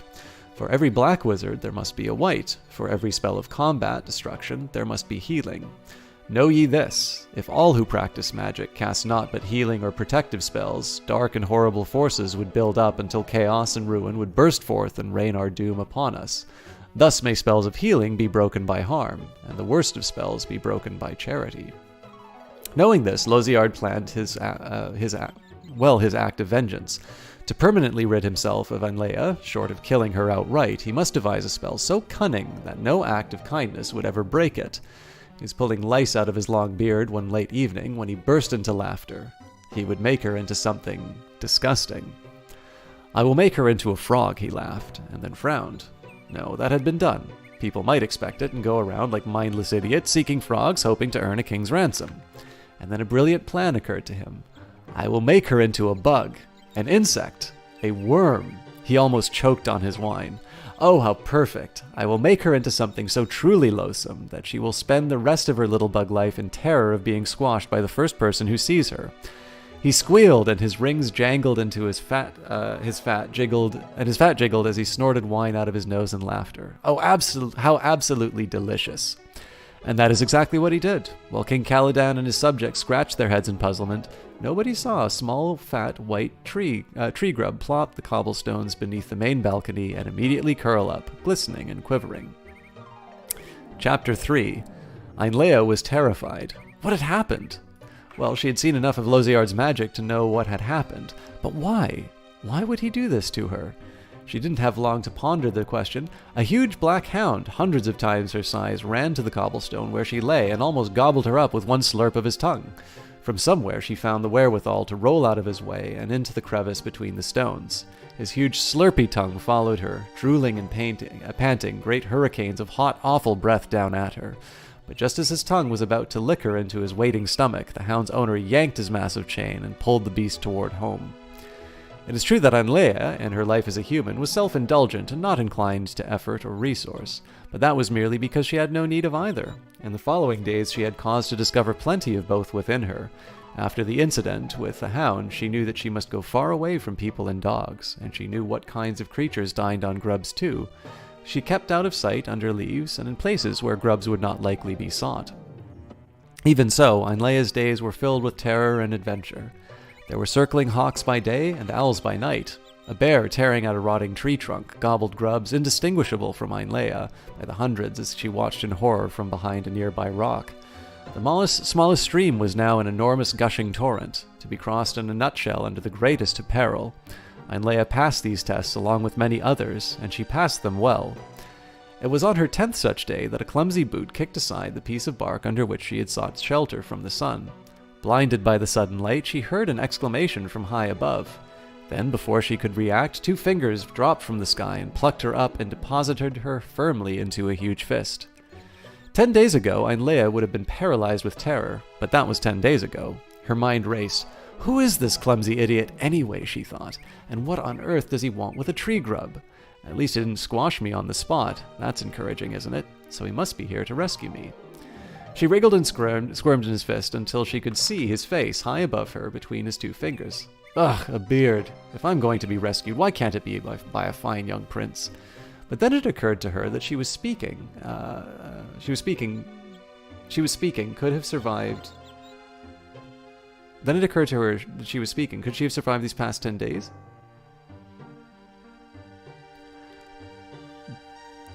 I don't know if this is just weirdly written or there's segments of the text that are missing. Anyways, she laughed thinking of them. Not many, I bet. Those who wouldn't have curled up and died immediately would by now be whimpering and crying for their mothers.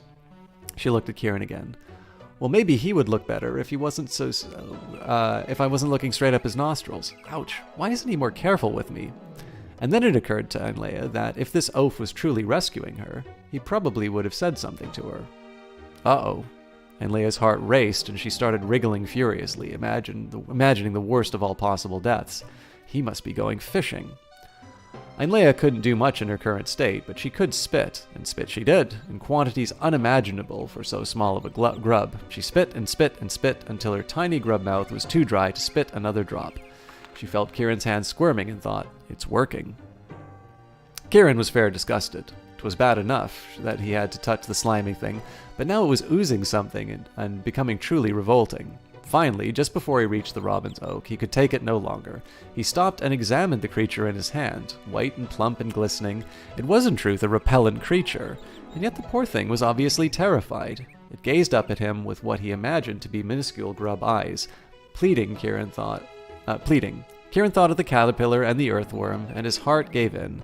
Heaving a great, resigned sigh, he found a nice, clean root and placed the grub upon it. And thus was Loziard's spell broken. None could have been more astonished than Anleia when unexpectedly she grew to her former size, except perhaps for Kieran, who nearly died of fright. He was no more than catching his breath when Anleia regained her wits. Raising her index finger, warning Kieran not to say even one word, Anleia snatched Kieran's coat to cover herself. Then, with fire in her eyes and as much dignity as she could muster, she was off to Throwbridge, leaving Kieran to stare, open-mouthed, at her departing figure. Ainleia knew that she could not simply enter the city and confront Laziard. The moment he saw her, he would cast another... whatever the text would be after that. Presumably disguised herself as a shepherd. She found an abandoned house on the moors and began to make her plans. What happened next is a tale worth hearing, but it is a tale for another evening. Indeed, it is a tale to be told over many of an evening, and many a good pot of ale. And what of the baby robins? Having no alternative, Kieran climbed the tree and took from his pack the last piece of fatty mutton. Tearing it into small shreds, he gave it to the grateful mother robin who fed it to her family. Upon returning to the ground, Kieran looked toward Fairtree, his former destination. Then, grinning, set after the whatever questions. Who knows, he called back to the robins. It may be fate, and besides, I need my coat. It was heard late that evening, far down the road, singing, "Oh, the maidens of Throwbridge are passing fair, with breasts like melons and flaxen hair."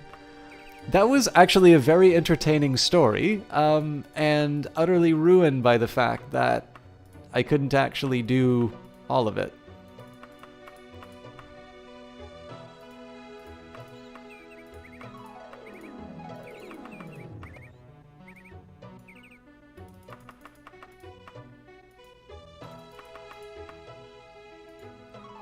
I'll make sure I do this one before the end of the night. Alright, back to the Mages Guild.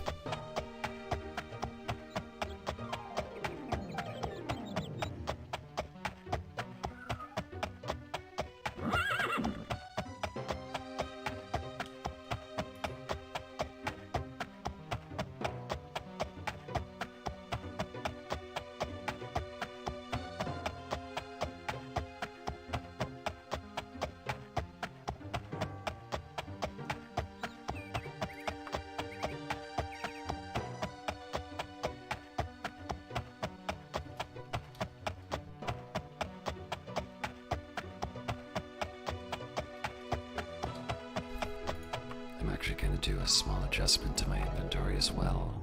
I don't actually need to keep more than one weapon in my inventory. As long as I keep it in the wagon, I'll be okay.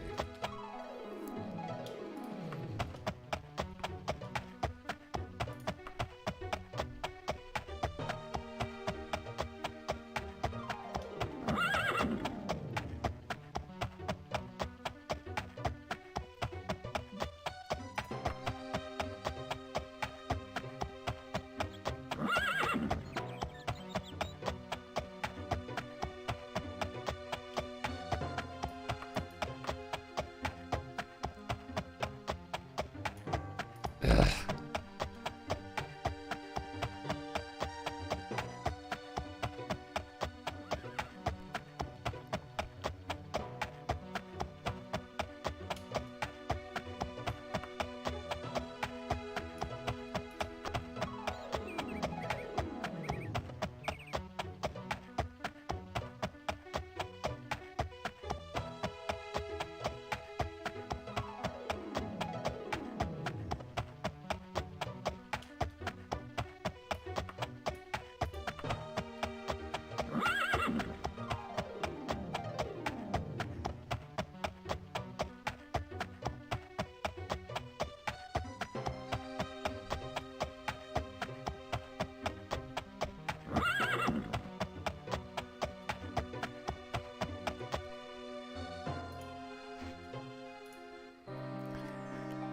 Let's start by getting some training.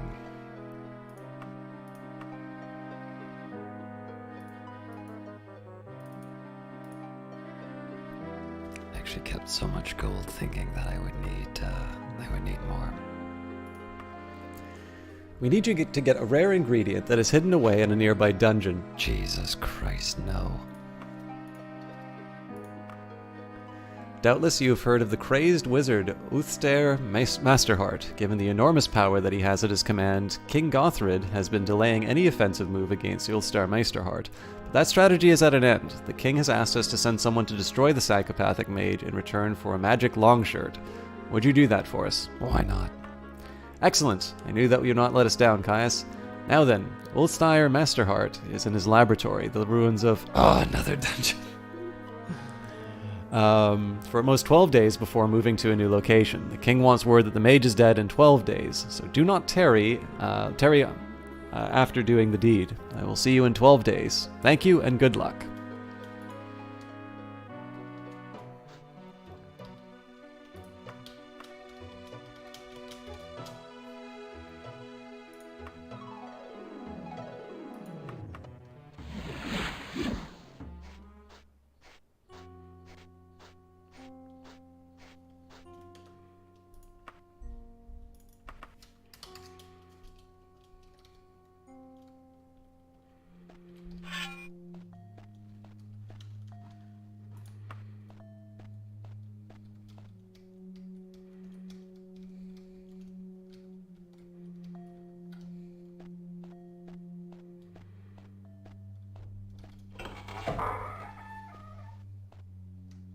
Good start.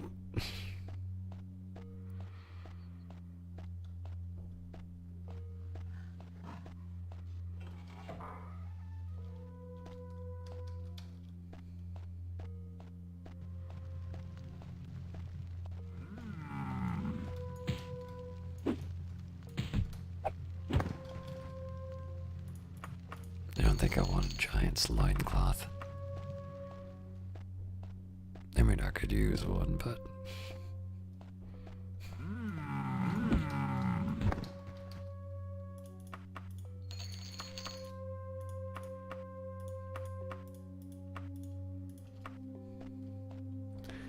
Speaking of actually, oh no, I have a skill bonus for my blade, so I was gonna switch to the hammer, but that doesn't make as much sense.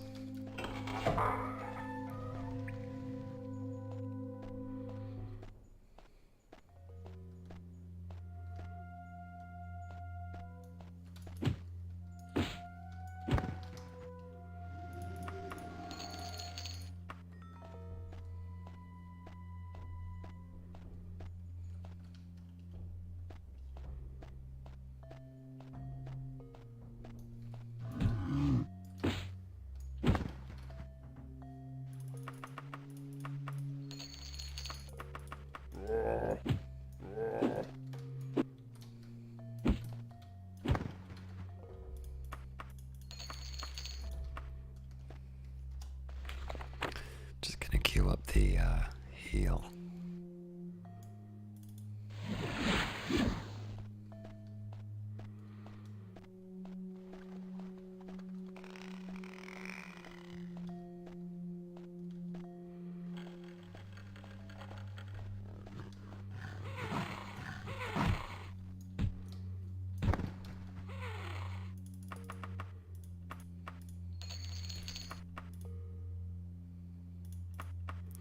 Freshly drawn map indicates the long-lost location of the Ashcroft tombs, which you copied down.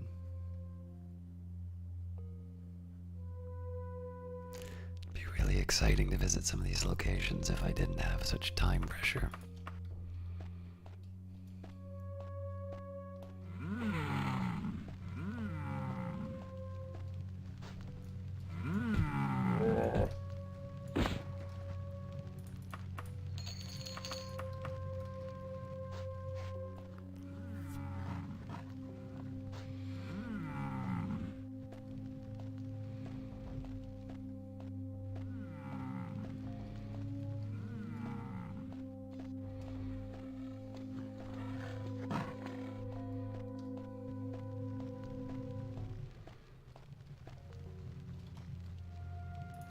So one of the new approaches I'm trying is whenever I run into evidence that I've been in an area before, I'm going to check the map for locations I haven't gone through.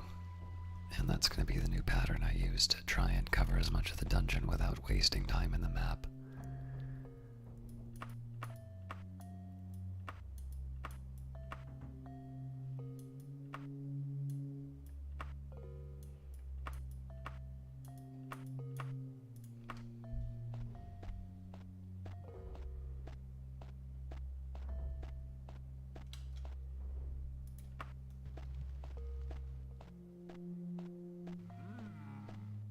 So far, it's not working out.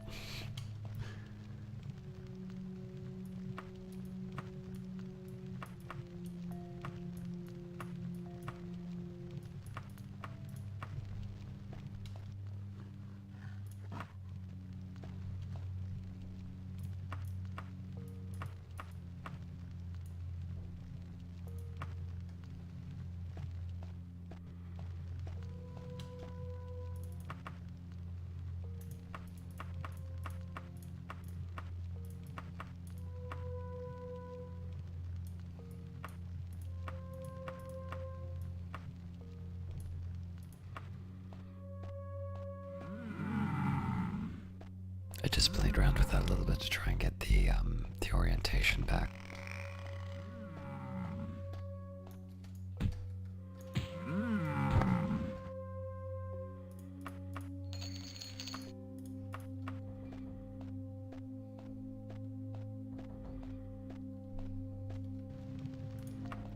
So that door wasn't opened by me, that was by the giant, I'm assuming.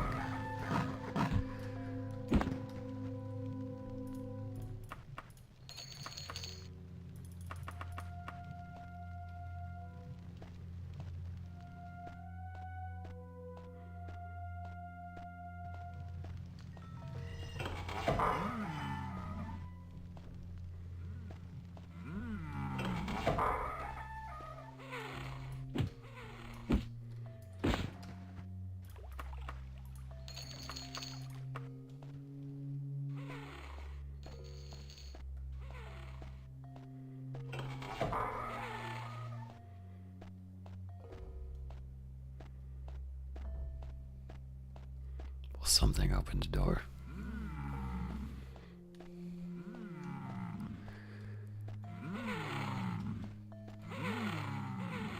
Unfortunately, there's nothing I can do about that.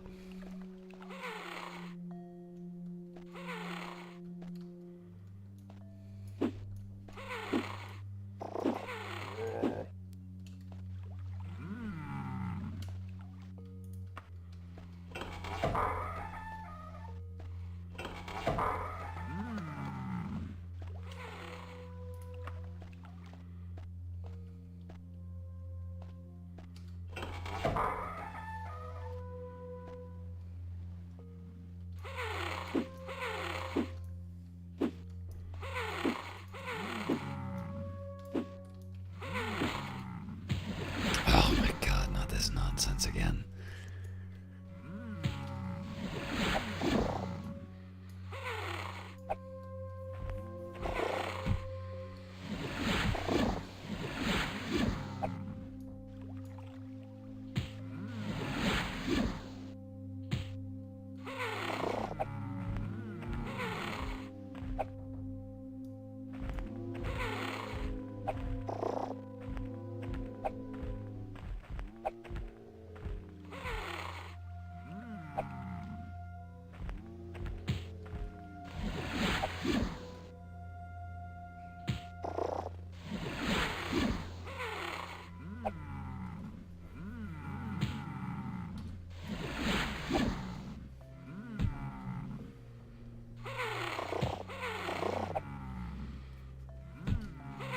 Oh, this is so tedious.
I've been through all of these already.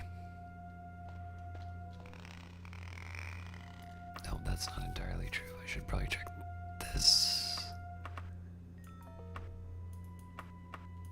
Should probably check out a little bit of that more.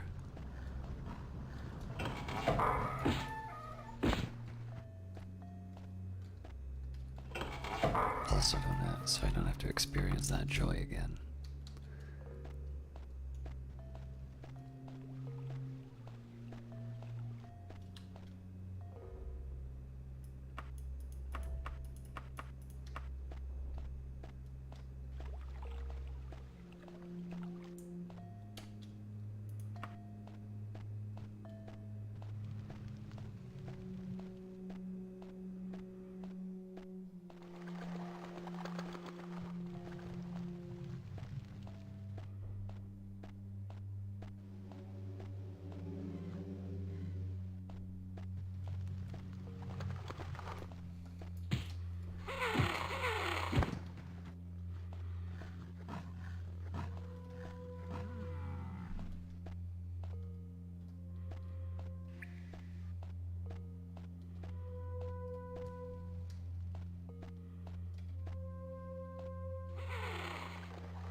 You've slain Ulstar Masterheart, the mad wizard of the ruins of Hearthstone Manor. Who was invisible. That would have been so sad if I died during that.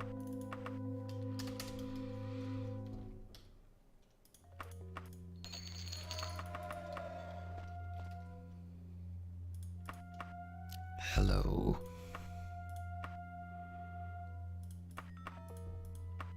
Oh, not as impressive.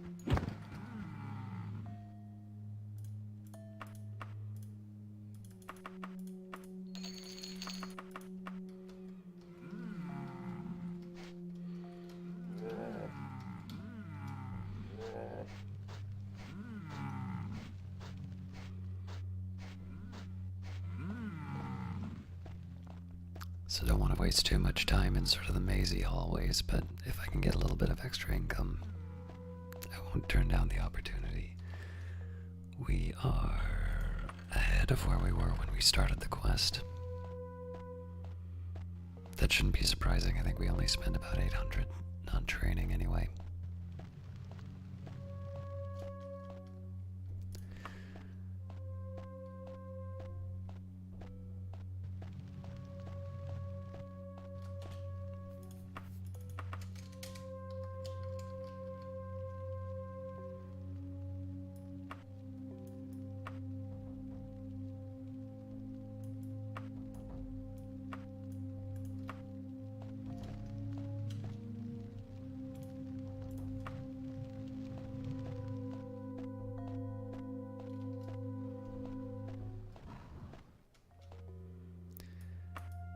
So what I'm going to try and do here is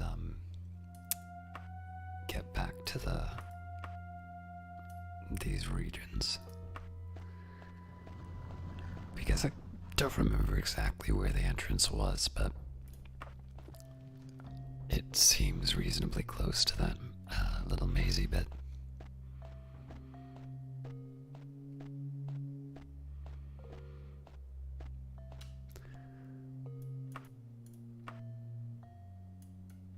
For instance, this might be the exit.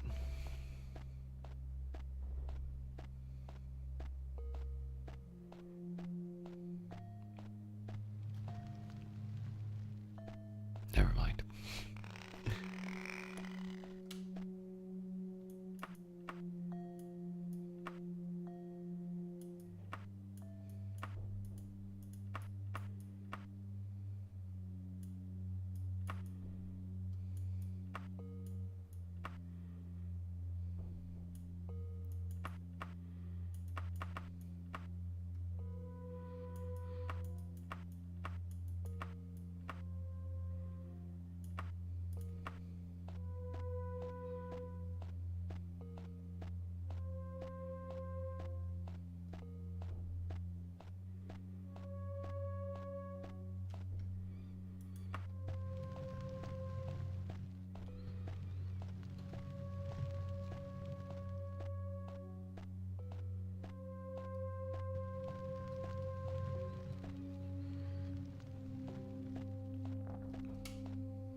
Alright, we're back to this.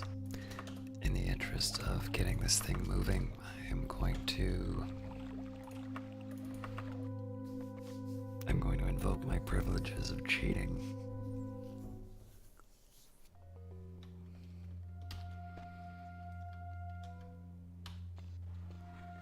Oh yeah, I never would have guessed that.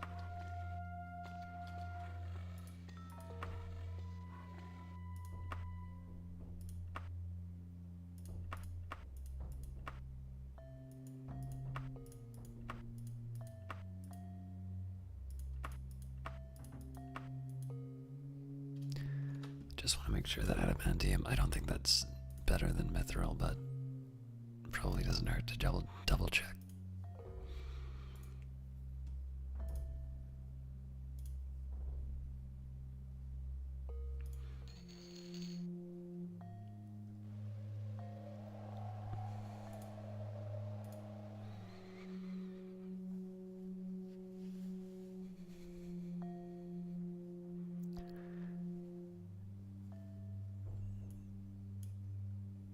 And there's a couple of uploads that just finished for these, so I'm gonna take a minute and deal with those at the moment.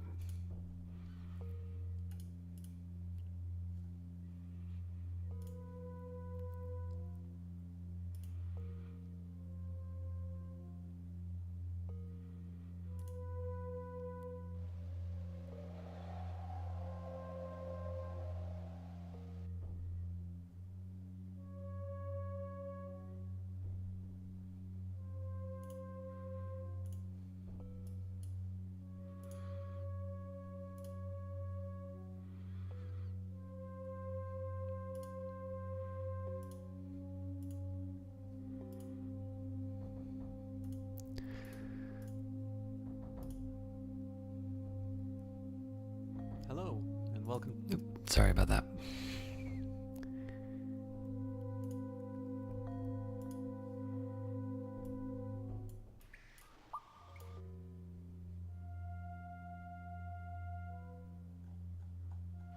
Excellent. All right.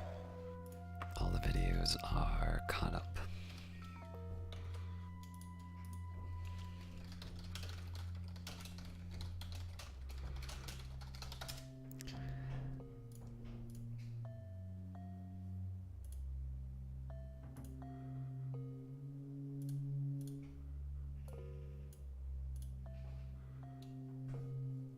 And I'm sorry to do this while I am recording, but I'm trying my best to make sure that I get these things done on time, so...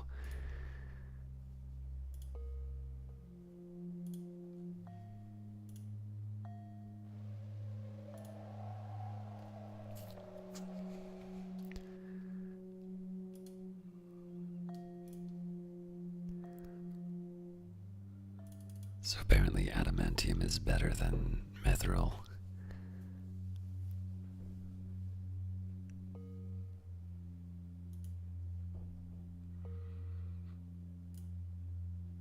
But it doesn't do the damage required.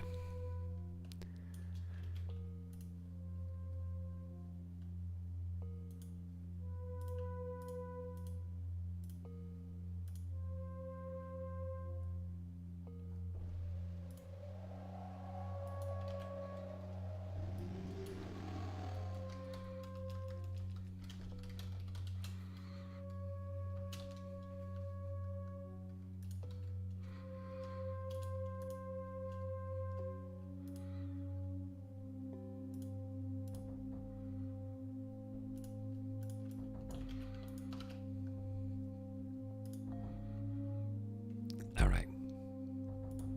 I am all caught up, and once you're at mithril, it will, mithril and above will take care of Daedra, so I don't need to worry about an adamantium item.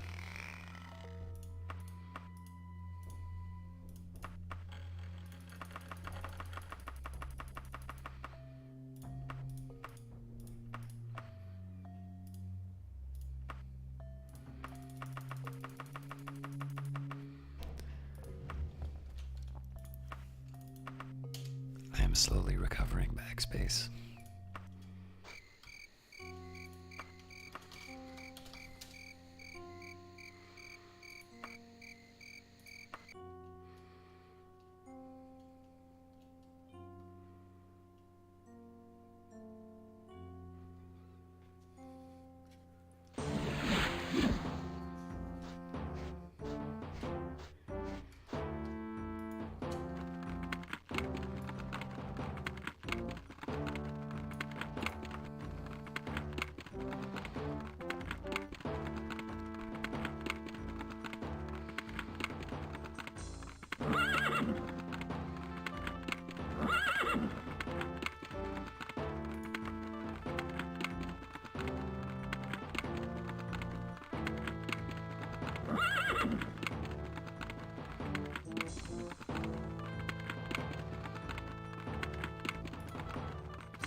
this is really early in the morning, so we will stop by the bank first.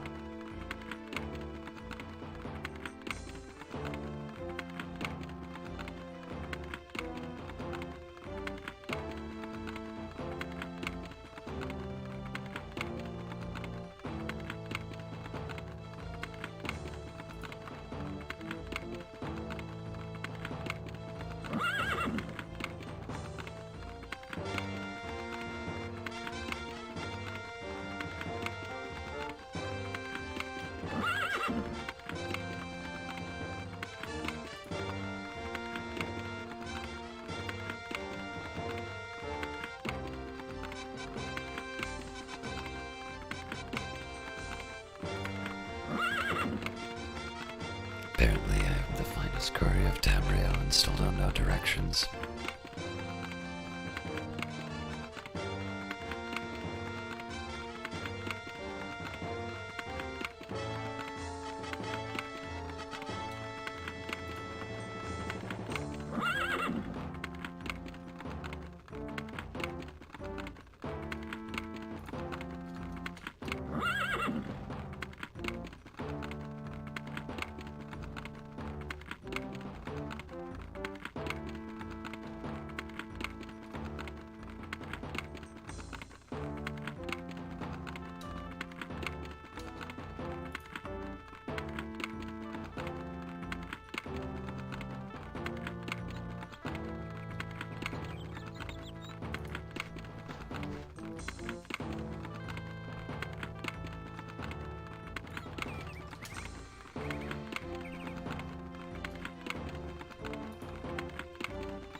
While we were loitering, what did we read?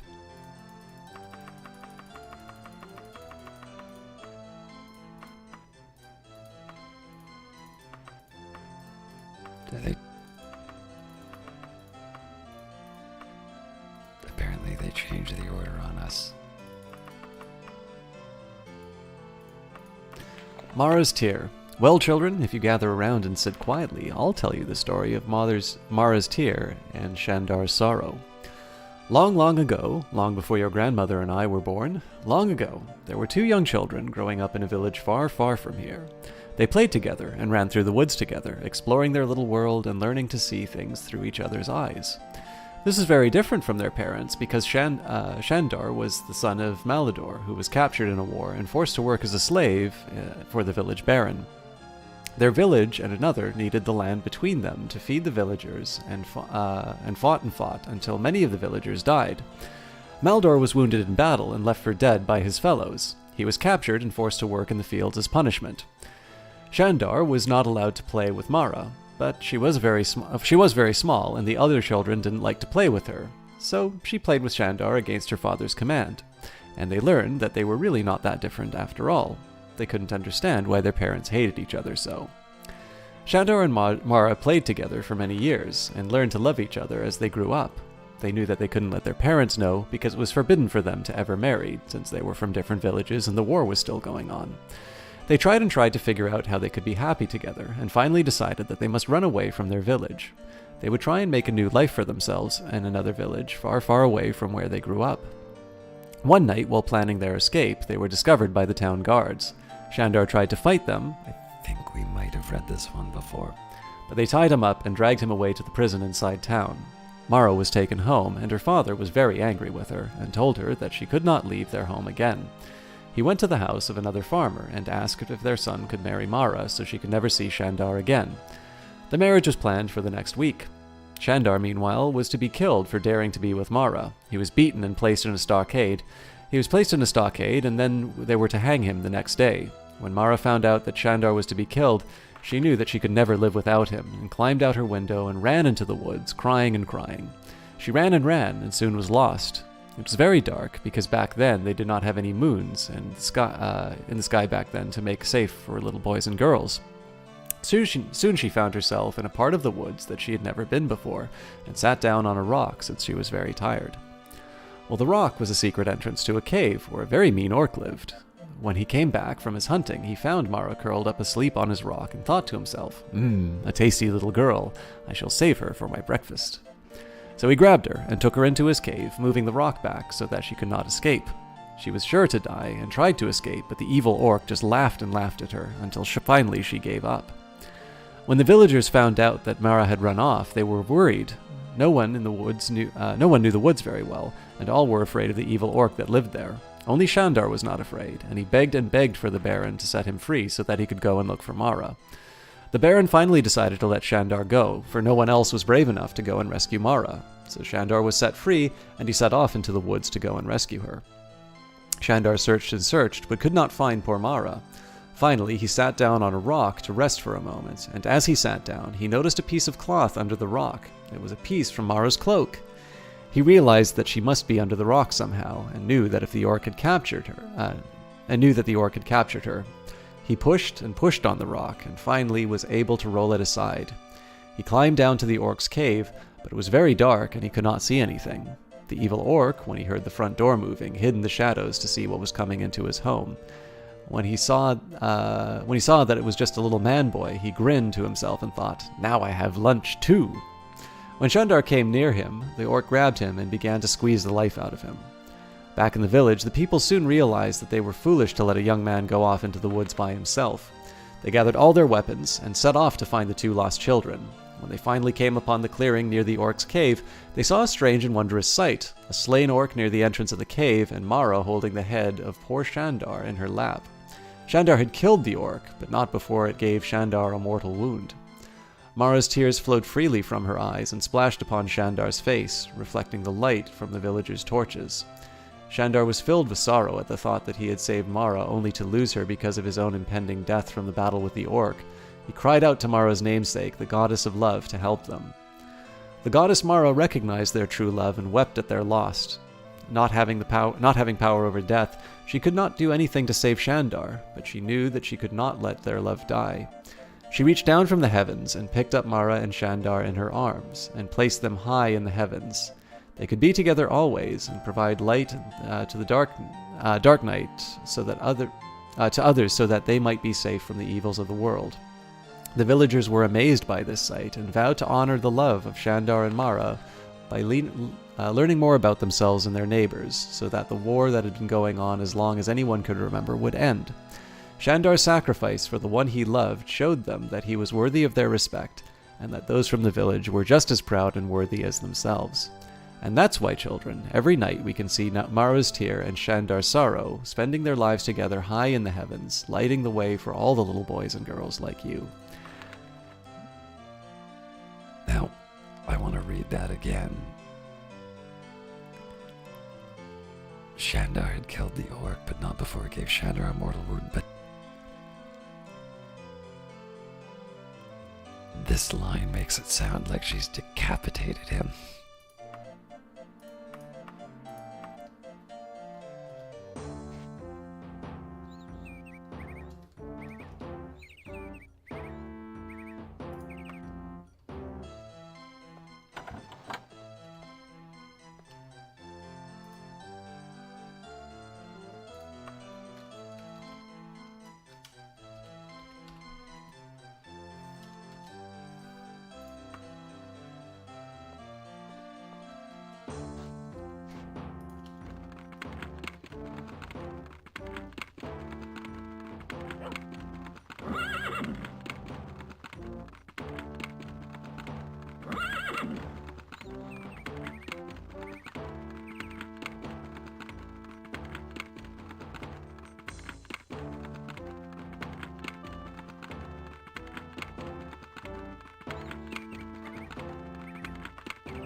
Still have a few hours to wait.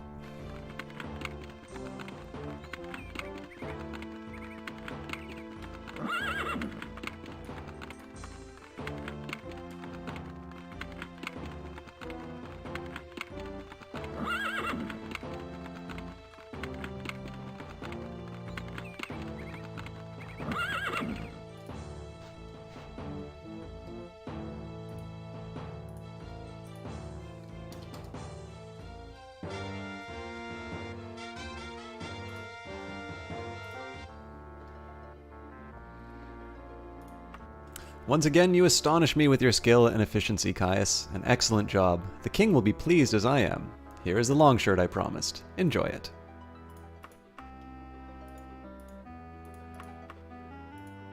But wouldn't identify it for me.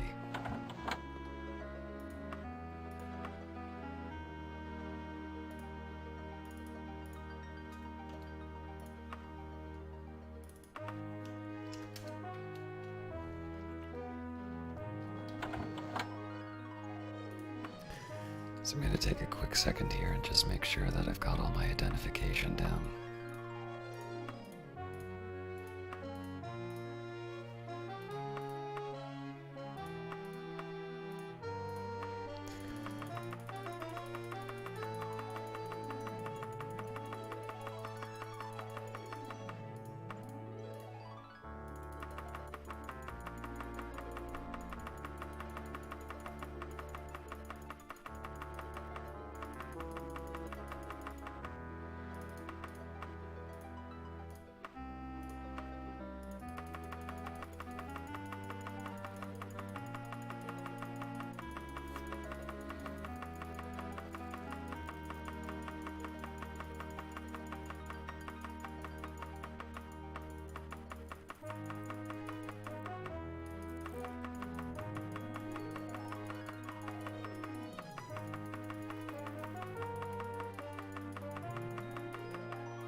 Wagon could definitely use a sorting system, because I'm almost certainly never going to use these ingredients.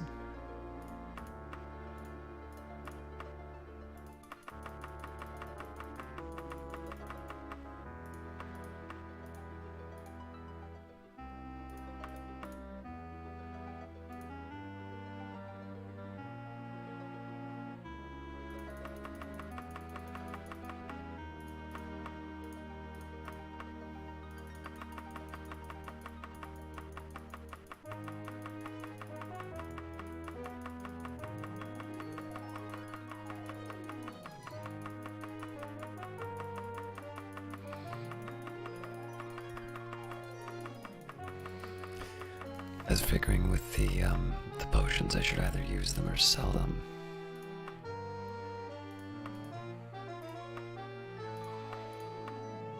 Enough bargaining. My price is 117 gold pieces. Take it or leave it.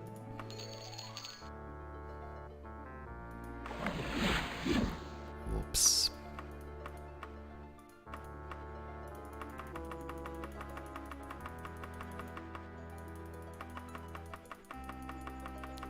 That's not good, actually. Because I believe that item...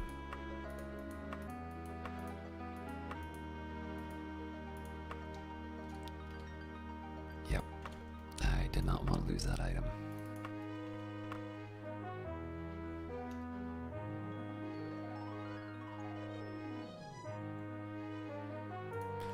So I'm not going to make you endure that inventory management again. I'll take care of that another time.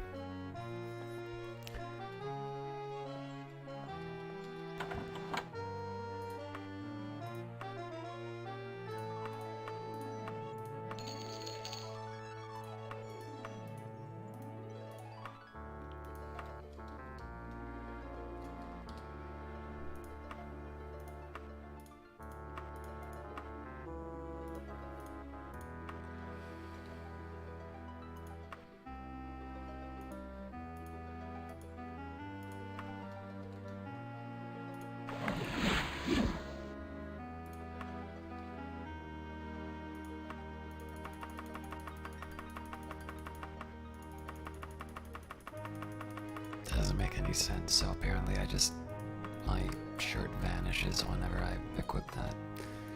That's terrible to know.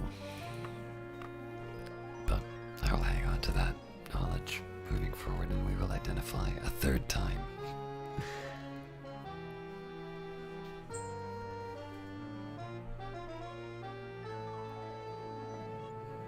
This is also the point I would love to do a Another Mage's Guild quest, but we should probably find out what the Underking wants.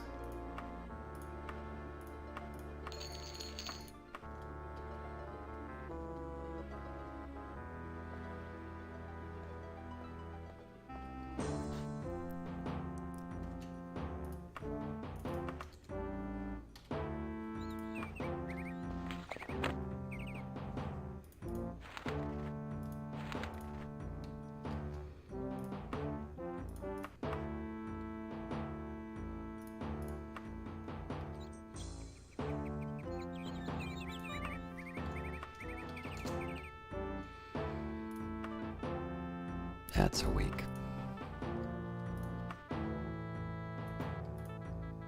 We should still go.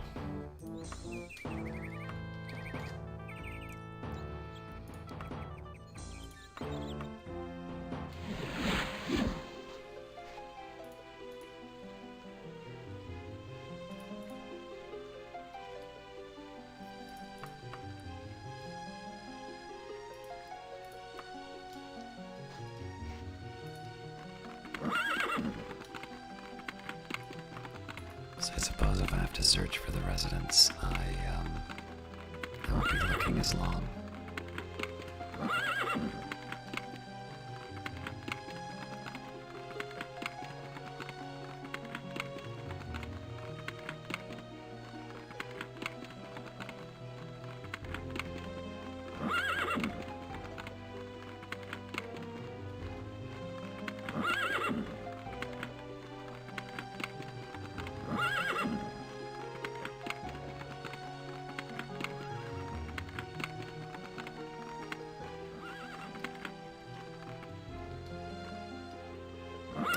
Warms my heart to see it, Caius.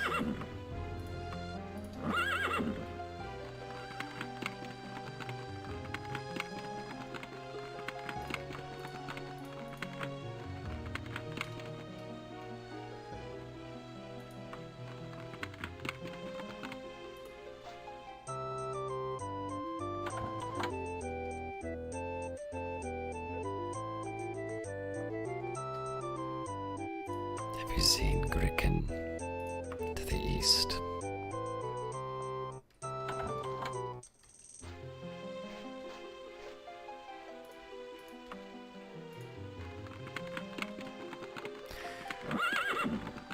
One of the big advantages to having the horse is you don't need to go into the buildings when inspecting them.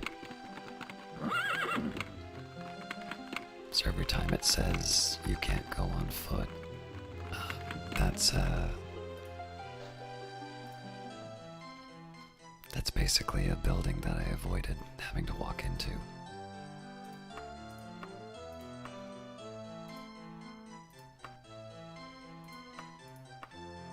Listen, I'll offer you the absolute maximum I can without losing my shirt. You're getting a shirt. Here's 655 gold.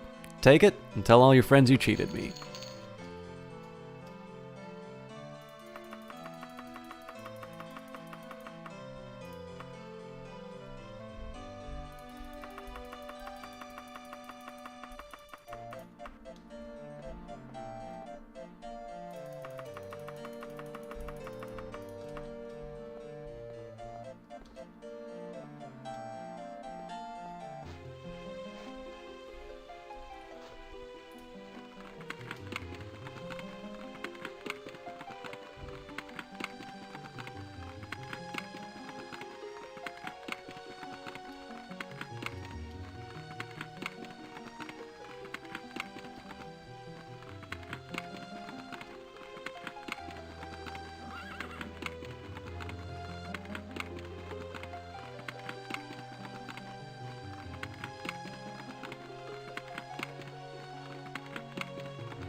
Good day, Caius. My name is Gricken. I must admit that I am surprised to see you. Are you perhaps able to help the Underking in an endeavor against the necromancers? He will reward you liberally for this service, and provide information you will probably not be able to find elsewhere. All right. You will? Remarkable. The necromancers have taken an item of ours, a boots of some value. Boots, you say? The value is of secondary concern. The true problem is that they cursed this item and gave it to the Blades. If you are unaware, the Blades were once the honor guard for Tiber Septim. Today, they are loyal to the Empire and Tiber's code, but not always to the current Emperor. The Underking has reason to not wish harm upon the Blades. We want you to infiltrate Castle Ludwig and Yaklon and remove the boots. Please have this done in 55 days if you want your information and reward. So be it.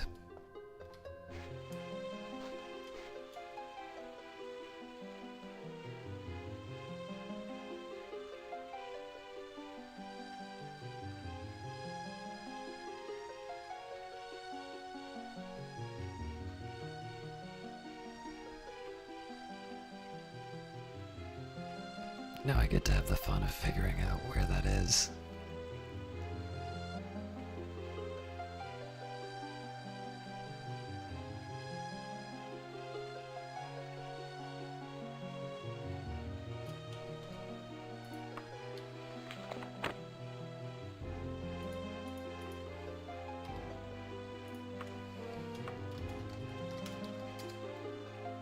Go to hell.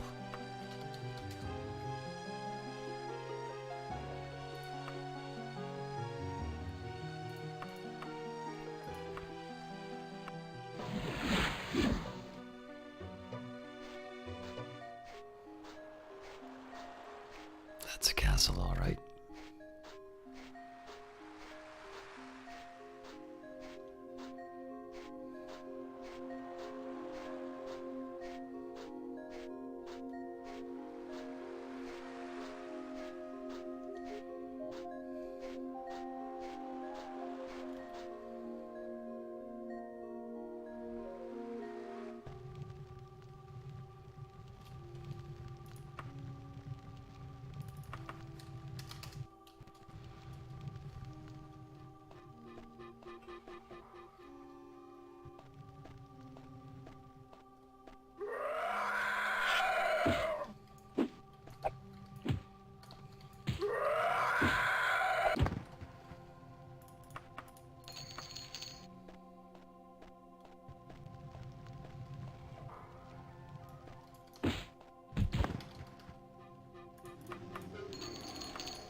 I always like books.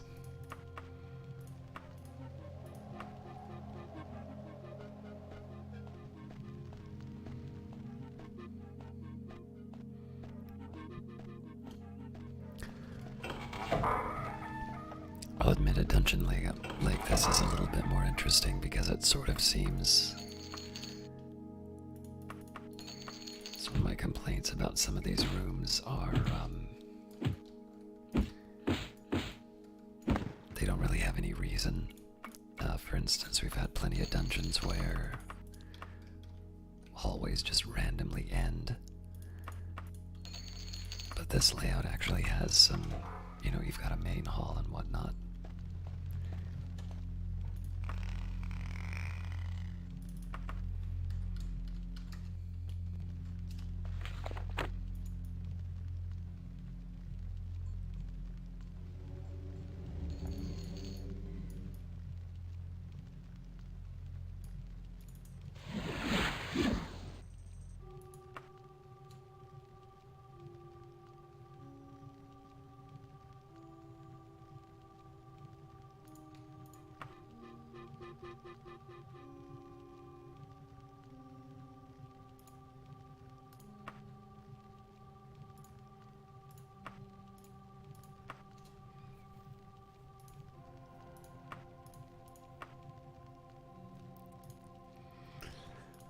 So in this case, we'll move up will and then focus on strength.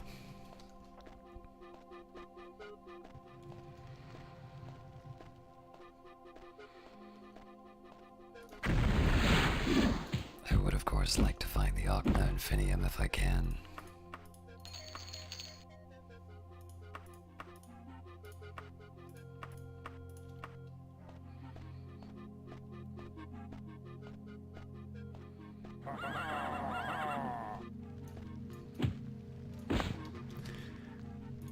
Alright, and unfortunately this is where the interesting dungeon becomes just the same as every other one, where it's a bunch of winding halls with no rhyme or reason.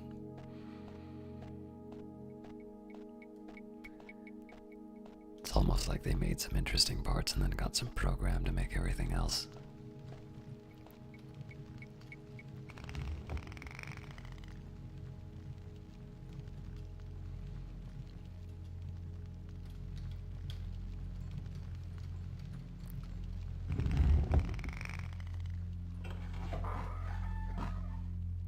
I can see the world. That's actually a little tempting. Oh, am I really not going to be able to?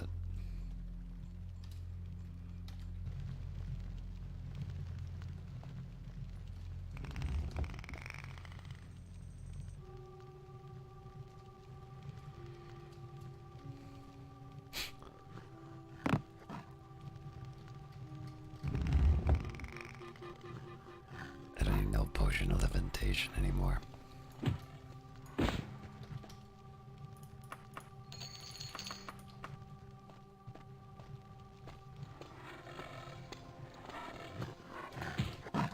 Can't blame a guy for trying.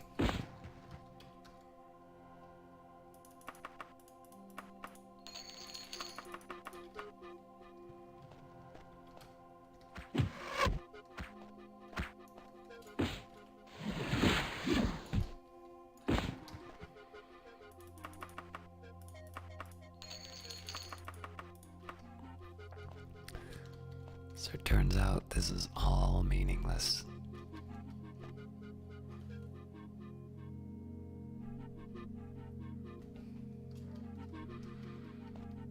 I was excited for a moment.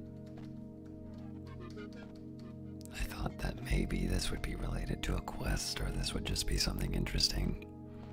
Nope.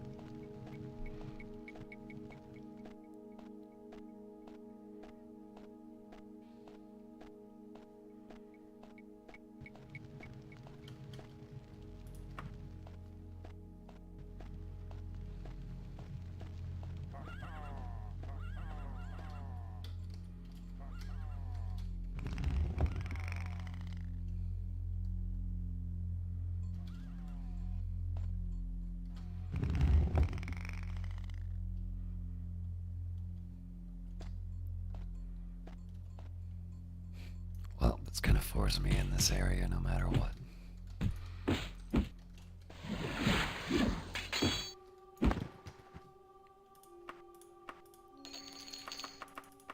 Nights are certainly getting cut tougher though.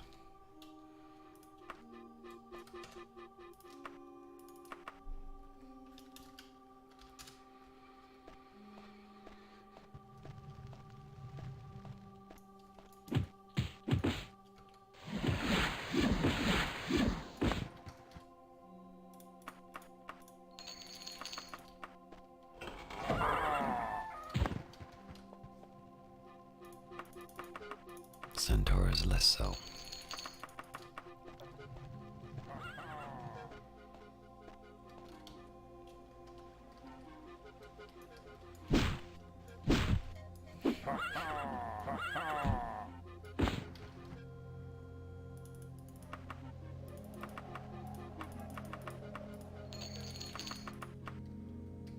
I'm pretty sure he was on the other side of that door. That's another centaur.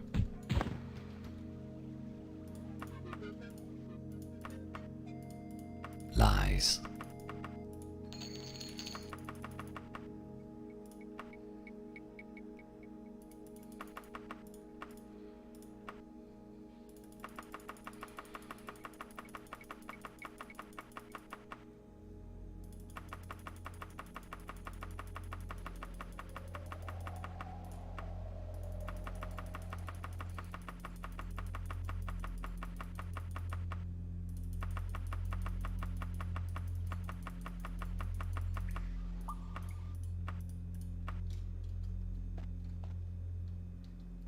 willing to leave behind interesting ingredients, but not books.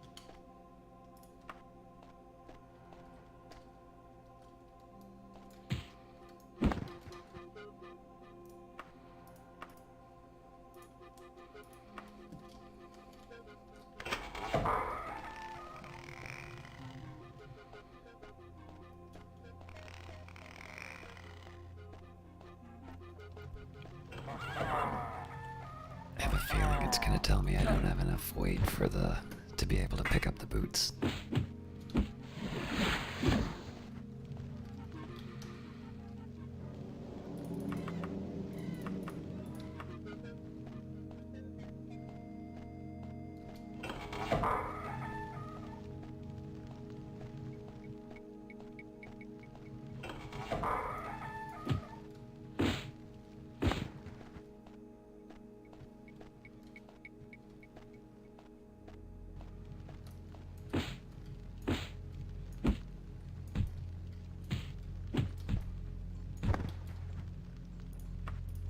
Seems like I'm really not equipped to be able to take on these guys.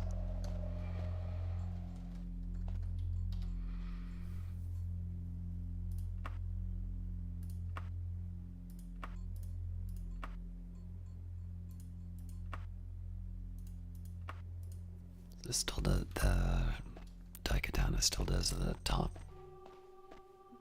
largest possible damage, or maximum possible damage.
And we found a bunch of dead ends.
might have been a wizard that opened that, but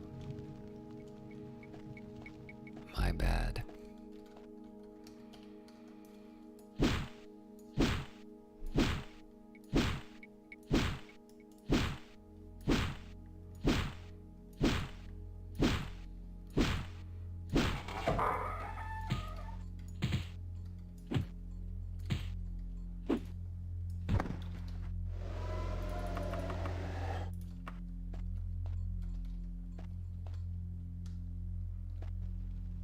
The automatic looting is a very hard habit to shake.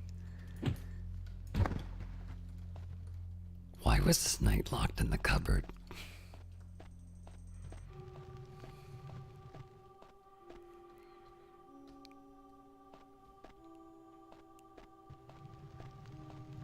I will head back to that.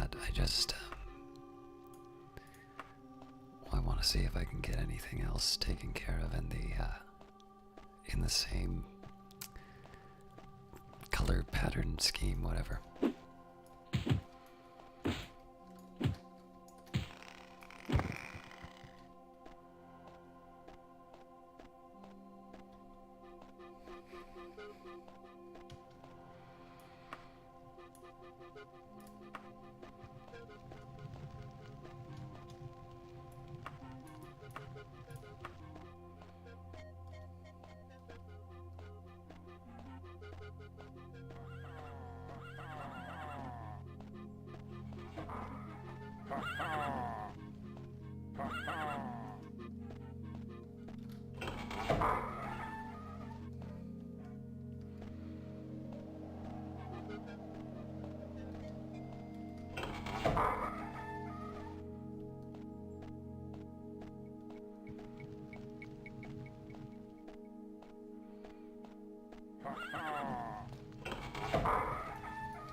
Just trying to get a little backstab practice in.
What I really like about that is apparently the guy opened the door, then turned his back to it, just so I could get the backstab.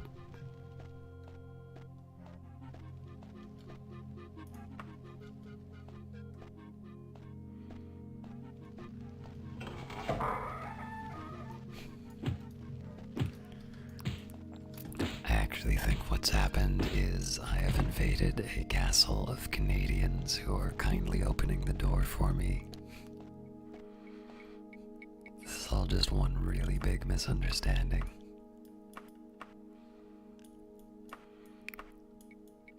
Canadians, of course, being a species in Tamriel.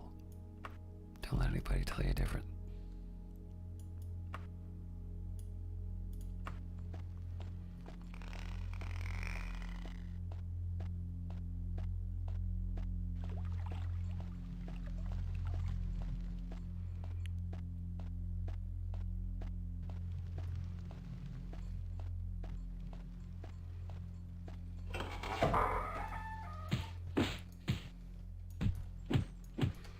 I think we're gonna have a little rest after this one.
I'm not so bothered that I went in a big circle, I'm just bothered that I don't remember how to get back to the other areas I haven't looked at.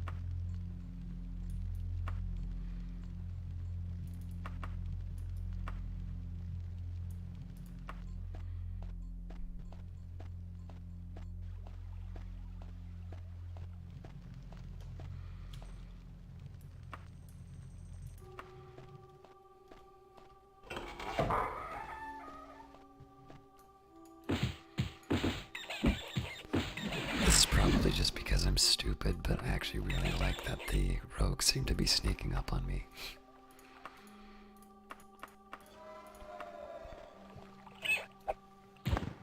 Rats less so. Oh, God. No, never mind. I can deal with ankle deep water.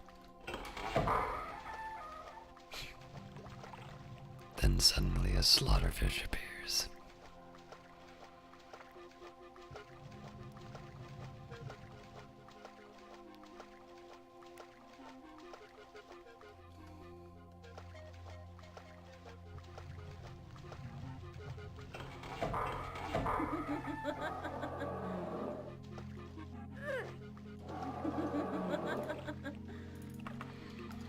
I'm slightly worried this weapon won't be able to do the damage. Where are your clothes? Oh, that makes sense.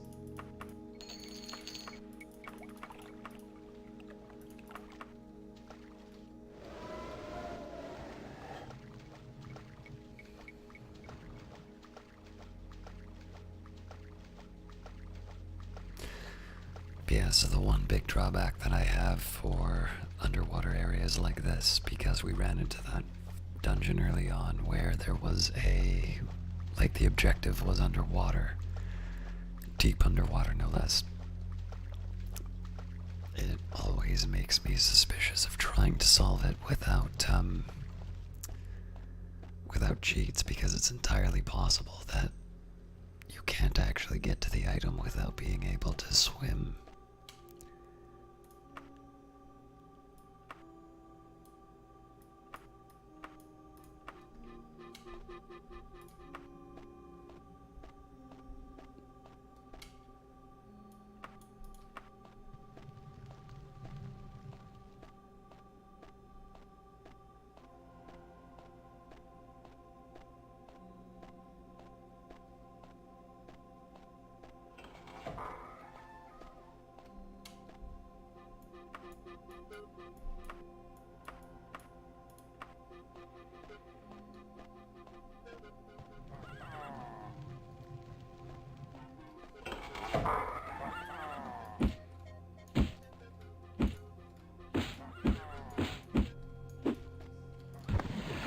If I kill him in the middle of the summoning circle, do I get a really cool summon? That would be a neat touch.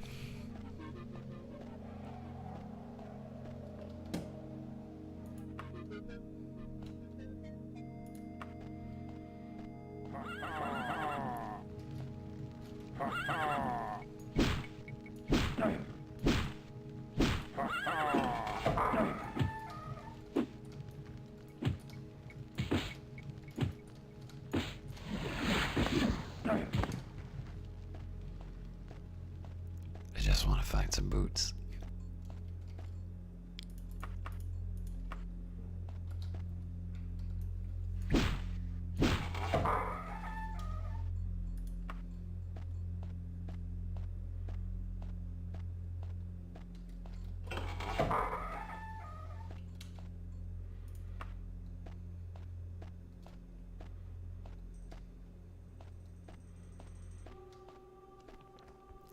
I always get really hopeful whenever I see different textures are art. Because it sort of seems like it's a room that somebody made by hand. But then the item isn't there and I get sad again.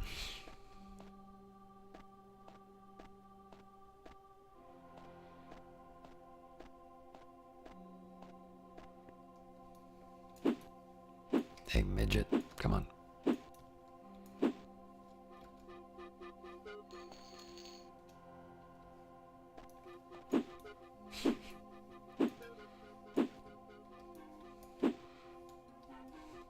This is ridiculous.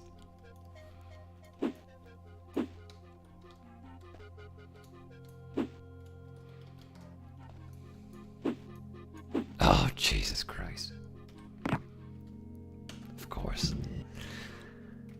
On that note, I think we're pretty much at the 3-hour mark, so... Actually, Q was the...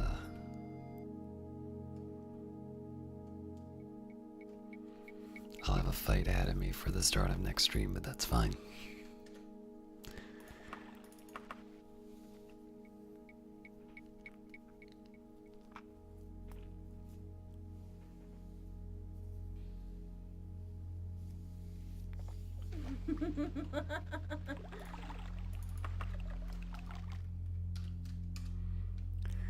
Thank you very much for watching, and we will see you next week.